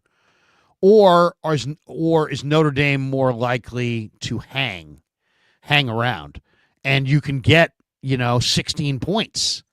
But my thing would be this: I think there's a chance that the Buckeyes, who have 2 great running backs, 3 great receivers, we're talking about guys who are all going the first round. I mean, 2 good offensive linemen, 3 good defensive linemen, 2 good linebackers, 3 good safety. They're so loaded that I just think that they could blow them out, or they could win a close game. But I think coach in the game. Who's got the better coach? No doubt, Marcus Freeman, better coach. Notre Dame's the best coach. Notre Dame's the best coach team in the country. There's no question in my mind. Special teams, defense, they're incredibly well coached. They're a very, very well coached football team. By the way, the handle splits: 64.1% of the money is on Ohio State +8.5 points. 73.8% of the money is on Ohio State money line. 74% of the money is on the over 45.5. Again, fading the United States is a great way to make a profit. It really is. Ticket splits, 55.6% are on the Buckeyes plus the points, plus 8.5. Let's just say plus 8.5. 70.6% on Notre Dame money line, plus 305. 69.6% on the over of 45.5. If you want to bet overtime, you can get 9-1 that there'll be overtime. Let's see. Oh, as far as MVP, the favorite is Will Howard of the Buckeyes. The second choice is Jeremiah Smith. I was about to say it's got to be Jeremiah Smith. And if Ohio does 7-2. By the way, if Ohio State wins in a waltz, Jeremiah Smith has had like a 10 catch, 200 yard, 3 touchdown evening. He goes bonkers tonight. And if Notre Dame doesn't shut him down, the Irish are in a lot of trouble. I'll give you a couple sleepers. As far as the MVP. If you're in a casino and you're looking to play some, because the favorites are Will Howard, Jeremiah Smith, and Riley Leonard. Never take favorites. Yeah, those are the favorites to win the MVP. Give me a value. Here's a couple sleepers for the MVP. If you like Notre Dame, you may want to bet either Jeremiah Love, who's a tremendous player, and he's 14-1 to win the MVP, or you may want to take Mitchell Evans, the tight end from Notre Dame, who's got great hands, and you can get 80-1 on Mitchell Evans. Like, let's just say Notre Dame won this game and Mitchell Evans caught 2 or 3 touchdowns. He could be the winner of that thing. He could be the MVP of that game. So unless Notre Dame's quarterback would have a gaudy game elsewhere, so my tight end had 2-3 touchdowns, but I also threw for 350 yards, in which case the quarterback takes it. But Riley Leonard hasn't thrown more than 2 passes over 10 yards like all year. I mean, he doesn't throw the ball down the field. So I would say Riley Leonard is going to wind up with somewhere between 60 and 150 passing yards. I don't think he's going to have a big passing day. I'll get the one that's also to me a real sleeper is Travion Henderson. He's 10-1, or Quinshon Judkins. He's 18-1. But those 2 Buckeye running backs, Travion Henderson, on that screen pass in the last game, just he is awesome. So I mean, those are some of the and you can, as far as defensive MVP, Jack Sawyer is the favorite at plus 175. Followed by Caleb Downs, JT Tuamolo, Xavier Watts. Jack Sawyer, lightning can't strike twice, right? There's no way. As the fumble recovery heard around the world, housed for a touchdown, he can't do that 2 weeks in a row. I'll give you another sleeper for defensive MVP. If you like Notre Dame, they have a defensive back named Adon Schuler, who's a freshman, who's just absolutely awesome. I mean, this guy's going to be an NFL Pro Bowler for sure. He's an amazing player. He's in the Notre. To me, this game tonight, what makes tonight so intriguing is that you have the best receivers in the country on the Buckeyes going up against the best secondary in the country in Notre Dame, and something's got to give. Either Notre Dame secondary is going to shut them down, and that team's got that. You're talking about Adon Schuler, Xavier Watts, Jordan Clark, who's Ryan Clark's son. They've got Notre Dame secondaries, absolutely incredibly well coached and amazing talent. And the biggest talent of all of them is this Adon Schuler, and he could take the game over. He's that good. Like and subscribe. Thank you so much for watching. We really appreciate it. Get yourself to Sam's Chowder House for one of the most delicious day trips you can make in all of Northern California, down in Half Moon Bay. Larry, we got some supers. We haven't gotten to any of them yet. Let's hop in, and then maybe we wrap up today's show with a little Warriors. Got a big matinee game. It's Martin Luther King matinee day around the NBA, and they're going to be tipping off in a couple of hours with the Boston Celtics without Draymond Green and an achy Steph Curry. So that doesn't sound like very good news for the Warriors in that one. And then we have just a a smidgen of baseball to talk about, and I know you're going to be extra pissed. Oh, Yeah. So Fuji Simeon says 49ers need to get better D-line, O-line to compete. No doubt. You got to beef up the D-line. You got to beef up the O-line. I got a video out on what I would do. Go check it out. Fuji Simeon says, I hope NFL doesn't consider hosting the Super Bowl in London.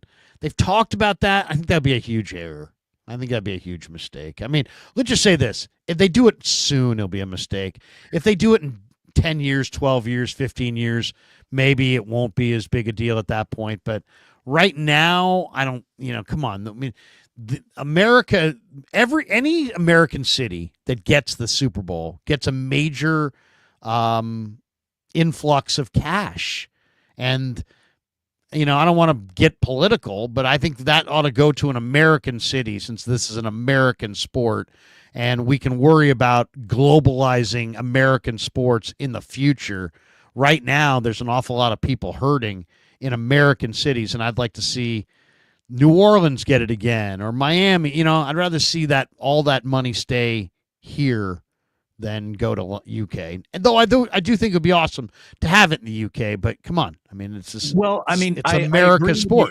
I agree with you in terms of just local revenue. The NFL shouldn't take that away from any city that might host a Super Bowl here in America. I get that. But ultimately, Larry, it's a TV show. Like, do you care if a TV show that you're watching is shot on the Fox lot or the Paramount lot or the 21st Century lot? You don't care where it comes from. You just want to watch it. And the Super Bowl being played at Wembley Stadium doesn't drive away a single viewer. But a TV show is just like saying that's your reality. Your reality is that that's a TV show. But guess what? St. Louis's reality is that they're either getting the game or they're not. And their cabbies and their restaurants and their hotels will either be filled or not, depending on if the game comes here. So right, I know what you're saying. Essentially, to the viewer, it's just a TV show. Right. But, most people watch there's an economic impact. You're not taking a Super Bowl away from a fan base because it's usually played on a neutral field. So But a lot of people can't afford to go to the UK, too. That's also the other thing. Well, most people can't afford to go to a Super Bowl in Jacksonville. So that's a very expensive prospect no matter what you're doing, no matter where it is. It's a 1% elite only, basically, level of crowd that is ever lucky enough to attend these games. All I can tell you is that the minute the NFL can extract more money and more dollars for itself, there is no detriment to any American city that the NFL would ever consider other than their own profits. So the minute that it makes sense financially for the NFL to host a Super Bowl overseas, they'll do it. Yeah, I it sounds like a good concept. I just wouldn't be in a rush to do it right now. Okay, let's see. Fuji Simmons, I hope the NFL does not consider hosting the Super Bowl in London. Fuji Simmons, nothing is guaranteed with next year's 49ers schedule. Nothing's I'll guarantee 9 wins right now. Nothing's ever guaranteed in life. You never know. Some of those teams, I will say this, though. I mean, unless there's some dramatic turnarounds, there's some really bad teams on that schedule. Matt Wright says, joining late here, could the Niners make a play for George Pickens? Why the hell would they want to do that? He doesn't seem happy. Him with Ayuk and Pearsall, Jennings seems solid in the slot, but tall receiver that stretches the D. George Pickens doesn't fit the Niner culture. I mean, Bill Belichick said it best about 2 months ago on Inside the NFL. He said, if you don't block in San Francisco, you don't play. And that's something that's a, and with Belichick to state that means that's like more than just like a little bit of a trend, that it's like real obvious. And so no, George Pickens doesn't block. He doesn't like to block. He doesn't want to block. He's developed a reputation that if the play's not coming to me, I ain't playing hard. And that doesn't work. No, I mean, that's the worst position to have that attitude. You can't have that diva attitude because teams will quickly use you as the tell and they'll blow up the entire offense. Incredibly, George Pickens has talent, though. I mean, it's not that really he's talented.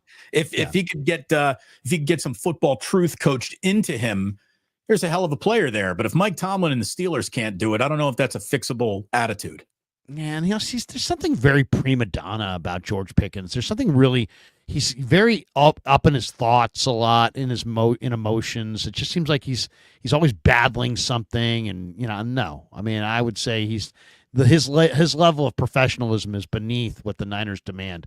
Fuji Simeon says, going back to flag football, Larry Damon, I heard Steve Young is a parent volunteer helping with his daughter's high school flag football team. That's going to be intimidating for the other coaches across the sideline. Who are you coaching against today? Well, Steve Young. I'll say this, Larry. I don't know. Like little boys and little girls can compete against each other. There's no problem there because until little boys hit puberty, there's really no difference between little boys and little girls. But the minute you get to puberty in high school, that's a game changer. There was a little girl on Jack. So Jack's playing on a team full of kindergartners. They're all 5, 6 years old. And there was a little girl on his team that dusted the boys. This little girl's the fastest thing out on that field, and speed rules in flag football. If you are a little bit faster than the other kids, you are freaking Walter Payton out there. And this little girl basically touched the ball 3 times, and she took it to the house. Every single time she touched the ball, she was gone. It was like watching Deshaun Jackson. She was just freaking flying against these little boys. So it was great. You want to say, what's this little girl doing out here? And then she cooks you, and you're like, oh, that's why she's here, because she's a badass. Yeah, there's lots of girls playing the flag football. Kevin Wood says it sucks they haven't won a championship, but I'll take Harbaugh and Kyle over Chip Kelly and Tom Sula years. I like having something to care about on Sundays. Yeah, as opposed to nothing. Fuji Simeon says, thanks for the show, you two. It helps console this dejected Giants fan as my Dodger coworkers are currently desecrating my cubicle with Dodger apparel. Dodger fans got Sasaki and Tanner Scott. Oh, God. We'll get there in a second. We'll come back to this in just a second here, Fuji. Fuji Simeon says, London mayor recently had meetings with the NFL to make a pitch about the city hosting the Super Bowl. Do you think Roger Goodell and the NFL would want to do that? Oh, they absolutely do want to do that. It's just a matter of when and how, in what situation, where does it fit, when does it fit? It's coming. I mean, there's no doubt it's coming. They'll probably have the draft there at some point as well. I could see that coming as well. Fuji Simeon says, Hall of Fame ballots revealed tomorrow. Does Ichiro get 100%? He should. He should. We're in an era where we only really respect power, and power wasn't the essential element of his game. But yes, if Ichiro doesn't get 100%, something seriously wrong. Well, what would be the argument to cast your vote no? There is no argument. Well, exactly. It is easy to see this guy is one of the single greatest well-rounded baseball players in the history of the sport. He was borderline Hall of Famer before he even stepped in American soil. And he was a 5-time All-Star for the Oryx Blue Wave before he ever played one minute of Major League Baseball. And, he also took down Hack Wilson's record. He was a multiple-time batting champion, Gold Glove, greatest arm. I mean, it's just, come on, Ichiro. Dude, Ichiro is one of the if we respected speed and skill the way we respect power, Ichiro would be an absolute hands down lock to get 100% of the vote, because that's the only thing that he didn't do. I mean, he actually could have hit. I mean, anybody who knows baseball knows Ichiro Suzuki could have been a 40 home run hitter. He had power. He had bat speed. He didn't play the game for that. He played the game to make contact and get on base. And he hit, as high as 370 or something like that? It was really high. Snacks, hold on. Where is it? Oh, sorry. There it is. Snacks says Ichiro had a huge, to me, the single greatest play of Ichiro's entire career, and there are a lot of them, is him throwing out Terrence Long. Terrence Long ran like lightning, and Ichiro laser beamed him from the deepest corner of Oakland Coliseum at third base in a throw that would have made Roberto Clemente or Andre Dawson blush. Like it's the greatest throw I think I've ever seen in the history of anyone throwing anything. I don't want to hear ever again about size or about, this guy's not big enough, that guy's not big enough. Ichiro was not big, and he had a huge arm. Absolutely one of the greatest arms that ever. I mean, we're talking about a Roberto Clemente type cannon. He had a cannon of an arm, and he was a batting champion, and he was a Gold Glove, and he probably could have hit 30 home runs, and he was an All-Star Game MVP here in San Francisco, I believe. Yeah, Ichiro, amazing, an amazing player, really. Charlie Higgs says, is this a 49ers podcast? Maybe I got lost. Well, it was a 49ers podcast for the first 1 hour and 40 minutes. You just happened to join in the last 9 where we're sort of wrapping things up. But thanks for being here, Charlie. Please hit like and subscribe. Don't let a little talk of some other things chase you away. You're in the right place. Thank you for being here. But we got to wrap up with this, Larry. Again, we got Warriors, we got Celtics. Warriors are painted into a corner here. We'll see what happens. They're quickly losing my interest. But the Dodgers are not. Dude, Ohtani, Sasaki, Yamamoto, Snell, Glasnow. Holy shit. The Dodgers won a World Series last year without any starting pitching. And so they're coming back to try to repeat with maybe one of the best starting rotations we've seen in modern baseball. Let's not, we don't know who Sasaki is yet, but if he's even awesome, close to who he might be, holy shit. Tony Gonsolin is the Dodgers' 6th man. And they're going to have the healthiest Dustin May they've had since he debuted like a lightning bolt and then had to be shut down because of Tommy John or whatever. They're going to have Dustin May as their 7th guy. And this past weekend, they went out and they signed Tanner Scott using more deferred money to ink the best closer on the market. And it is, the Dodgers aren't breaking any rules, but boy, it is one of the most stacked card games in all sports, what Major League Baseball has become.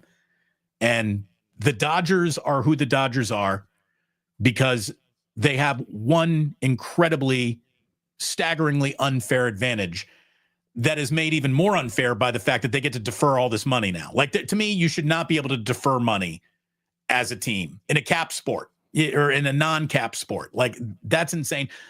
Well, you should be able to defer the payments, but you shouldn't be able to circumvent the cap to do so. Well, there is. That's ultimately what they're doing. Well, they're circumventing the pay scale. Like, there are elements in the game that go towards competitive balance, but if you still have to group all your salary in a particular year, and if you're deferring it, you're deferring it. You're deferring it to the future. And so the Dodgers are like, we're going to commandeer Japan as a market. We're going to get every one of our games to be on television there. And before we ever even pay out any money for Ohtani or any significant money, we will have made money on the revenue of our games being televised over there. And now it's just at a point where it's just over the top. It's just you've got now, I don't blame Sasaki for choosing the Dodgers. How could you not? You have one team that televises all of your games in Japan, and it's the Dodgers. And not surprisingly, a lot of these Japanese players are like, hey, I want to play for the Dodgers. Well, I would too if there was one team from Japan that was on TV here all the time. Yeah, we'd all want to play for that team or watch that team. Right. So I don't blame Sasaki. As far as he's concerned, he might not even know of any other teams. Why would he ever consider Toronto or any of these other teams? And if you want to win and you've already got these great players, it's just what, it's not like other businesses. People always compare it to business. It's not like that's not a good comparison. This is a league. Okay, this is supposed to be a competition that people buy tickets to go watch. If the competition is completely one-sided, they're not gonna want to buy tickets. So it's not like you can just say, well, you can make one team 10 times better than everybody else, and there's and then there are media people that argue that this is somehow good for baseball. Well, that it's good to have super teams, but super teams are one thing when there are multiples of them and they play each other. But super teams aren't good when there's one of them that is far and away the best team, and everybody's playing for second place. I don't think it's good for the sport. I really don't. And it's not about, people would say, well, it's sour grapes. Yeah, of course. Everybody but the Dodgers fans are going to be unhappy, and the people that are going to be happy are the Dodgers fans. But it's like, that's just because you're on top, and it's like, there's still competitive, having a actual competitive sport that has, variable winners year to year. There's you're not playing. It's not the Globetrotters against the Washington Generals. All these other teams have to have interest. If nobody feels like they have a shot, and everybody's playing for second place in a sport that starts in March and doesn't end until October, I think that's going to result in people not buying tickets and not watching over time.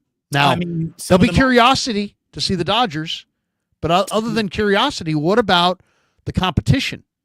And it's all kind of goes up in smoke if you have one team that, we're seeing football very even. Football's very even, right? Football's very fair. Where has it gotten? What teams have kind of cut away from the group? I would say it's the Texans and the Lions. Now, they're both out, right? So how could they be cutting away from the group? Well, they are in talent, and it's because of the Watson trade and the Stafford/Goff trade. And those teams then got a bunch of picks. Houston did and Detroit did, and they kicked ass on those picks, and now they have the two deepest young rosters in the sport. It still isn't going to result in a Super Bowl this year, but they're the two deepest, youngest teams. So all I'm saying is that, competitive balance it's not just like another point that doesn't matter. It matters. It's at the core of the competition. It's like, why do I want to spend the money if my team's going to get drubbed by your team by 35 points? Now, some people would say, well, what about the Warriors with KD? But that was like a 3-year run. That was a 2-year, 3-year run, and that was a totally draft-built team that added one player in free agency. This is not a 1 or 2 year thing. This is going to last for a decade, and the Dodgers are getting 3, 4, and 5 players that nobody else is getting, and it's created a situation where the Vegas over-under on the Dodgers is 109.5 wins. That's amazing. So Vegas says they're going to win 110. That's incredible. Out of 162. So what are we talking about? It starts to lose interest. I'm starting to lose interest. I like super teams. But like if there were, the Chiefs are good, right? But what if the Chiefs, Damon, were not just good? What if the Chiefs were 30 to 40 points better than every team they played every week? Would we still be like, we like super teams, or would we be like, this is a farce? And that's kind of where baseball is now. It's starting to become a farce. Well, it's the difference between hope and hopeless. Baseball is kind of a funny sport where you can have the much better team, but today my pitcher was just on it, and we win. But in any 7-game series, you couldn't take anybody against the Dodgers based on how they're built, they're constructed. On any one day, sure. But over the course of any series, you almost have no shot. Unless Justin Verlander has 2 huge starts against the Dodgers. Here's the solution. Here's one of the solutions. You have to make – now, there's multiple pools of players that you build your team through. The trade market, the free agent market, the amateur draft, and the international market. Those are the 4 areas that you can add players. You have to make the international market, which is now the most burgeoning market of all of the markets, all of the best players. All of the best players are coming out of the international market now, from the Far East, from the DR, from Cuba, from Venezuela. If you made Major League Baseball teams say you could only get players from one area, trades, the amateur draft, free agency, or the international draft, the smartest teams would be like, I'll take the international draft because that's where the best players, and it's a relentless group of players that comes. It's great talent, and it keeps getting better, and it's global talent. It's the top players in the world, Otanis and Sasaki's and the Far East talent. Okay. So they're going to choose the international players. You have to make the international players subject to the draft. Yes. So that they go to Detroit, so that they go to the White Sox, so that they go to the A's, so that they go to the Giants. You can't have the Dodgers being able to win in free agency at the major league level and then win internationally also at the free agent in a free agent market. There's two burgeoning free agent markets, and you've got to eliminate one and make it so it's just one and subject those international players to the draft so that nobody can get this sizable, crazy, over-the-top advantage that LA has, because Otani's awesome and Sasaki's awesome. And the next player coming out of Cuba is going to be awesome. And the next player coming out of the DR is going to be awesome. So you can't just have all of these awesome talents going to the Dodgers and them also saying, oh, Blake Snell, we'll take him. Right. We'll take this guy. No chance that an awesome international player will ever be an A. Right. Or, a Tampa Bay Ray or a Baltimore Oriole or whatever. It's just that's got to change. The other thing here, too, is the Dodgers also, they caught a little lightning in the bottle. I saw this from a business tweeter saying that the Dodgers have a very unique regional sports network deal that was signed in 2014 at the absolute peak of cable television. The Dodgers are getting $8.35 billion over 25 years. That is $334 million annually from their local cable deal. Comparing to the Yankees only get $1.90. $190 million compared to the $334 million annually. The Mets, who signed their last cable deal in 2006, are only getting $1.3 billion over 25 years compared to $54 million. In other words, as cord cutting is nuking teams' profit margins, the Dodgers are insulated 100% from cord cutting. And that is what has made them the devil may care spenders that they are right now. And then you add in all the built-in advantages and the fact that Otani and, Tanner Scott are deferring a ton of money. The Dodgers are so set up. It's true. Speaking of a ton of money, we had a late super chat. $20 coming in from Matthew Wright saying, given your comments on Pickens, is there a receiver that the 49ers could trade for or a free agent that is good, or do they need to draft one? Debo needs to go. He's just old and washed and always hurt. Debo's probably not going, Larry. I think we both agree on that. But, T. Higgins, he's available.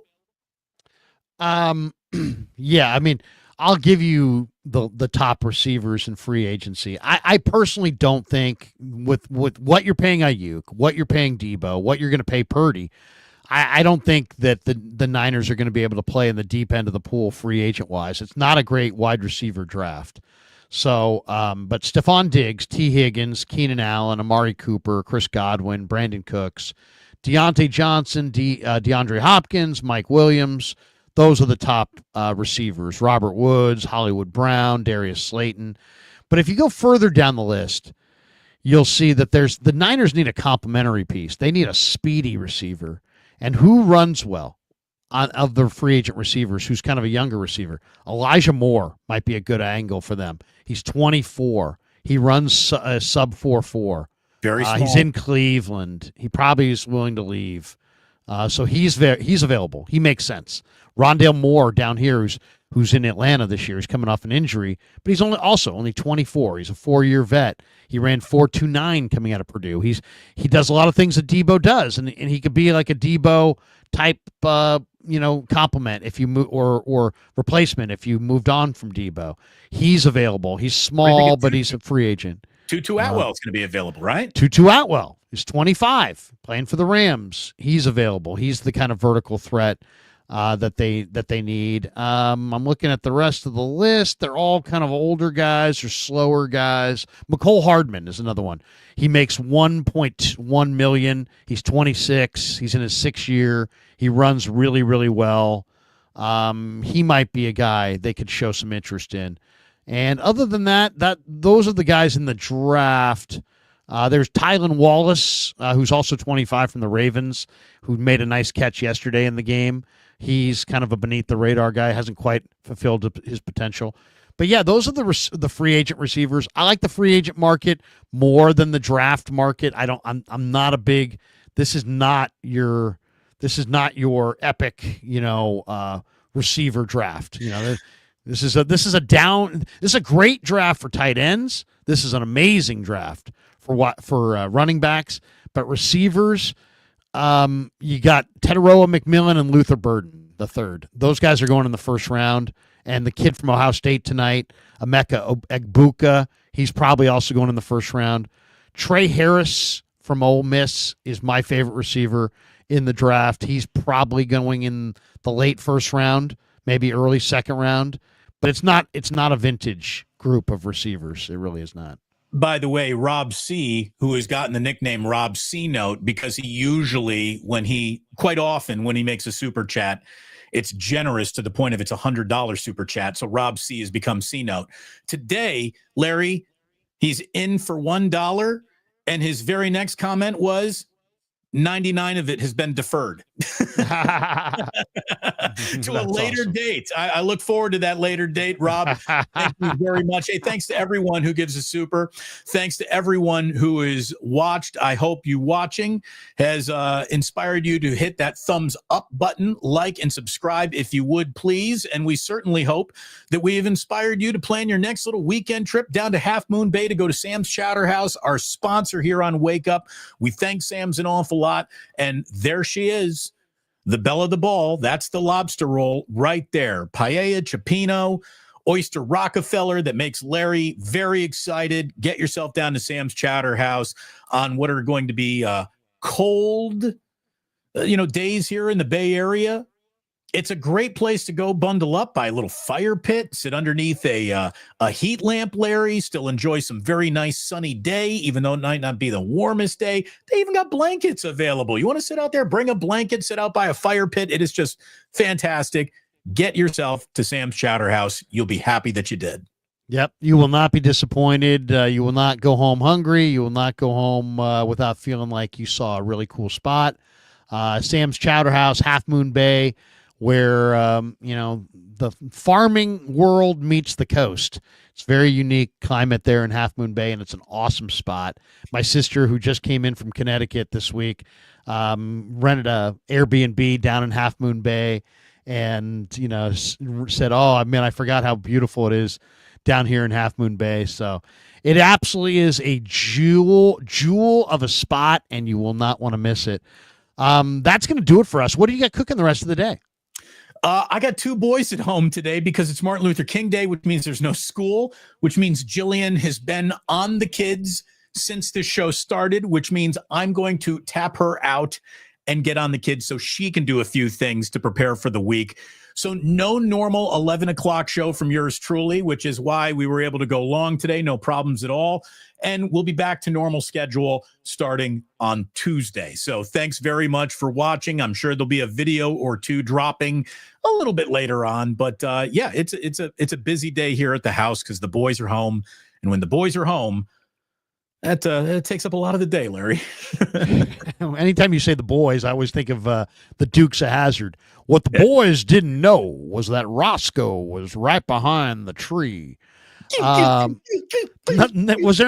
there ever anything better, a better tease than the General Lee in the middle of the air? I mean, how many people, seriously, how could you not come back from the commercial with a car that's midair? Them Duke boys are in an awful lot of trouble. What the boys didn't know was that Dodge Charger was going to be destroyed as soon as it hit the ground. All right, that's going to do it for us. Oh, by the way, I'm on with who am I on with this morning? It looks like I'm on KMBR this morning with Dieter Dieter and JD, I believe, or Dieter and somebody doing a segment today. So I'll be on at 11:30 on KMBR. So about 15 minutes from now, I'll be on KMBR for a little guest hit. Then I'm going to do some videos today. Couple videos that I'm really looking forward to doing. I'll put those out later today. We got the national championship tonight. I say the Buckeyes are going to beat Notre Dame.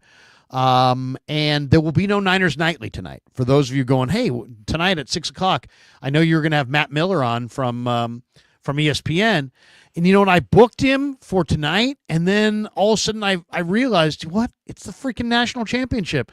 So I called him back and I said, hey, Matt, it's the national championship Monday night. He's like, oh, yeah, I don't want to talk to you. I want to be watching the national championship. Fair enough. And I said, yeah, you don't want to talk to me. So Matt's going to join us on Tuesday. He'll be on Niners Nightly tomorrow night.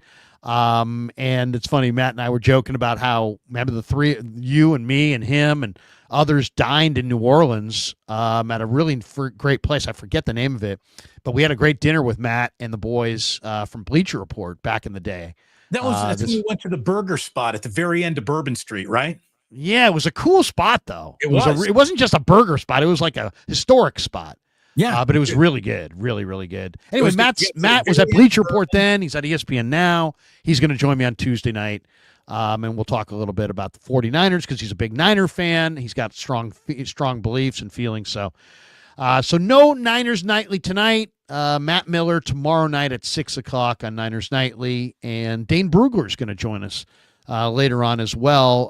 Caught up with him this weekend, and he's fired up to come on. So looking forward to more excitement. Kev will be back from Cal Poly from his weekend, his weekend with his girlfriend. It was her birthday weekend, so happy birthday to her.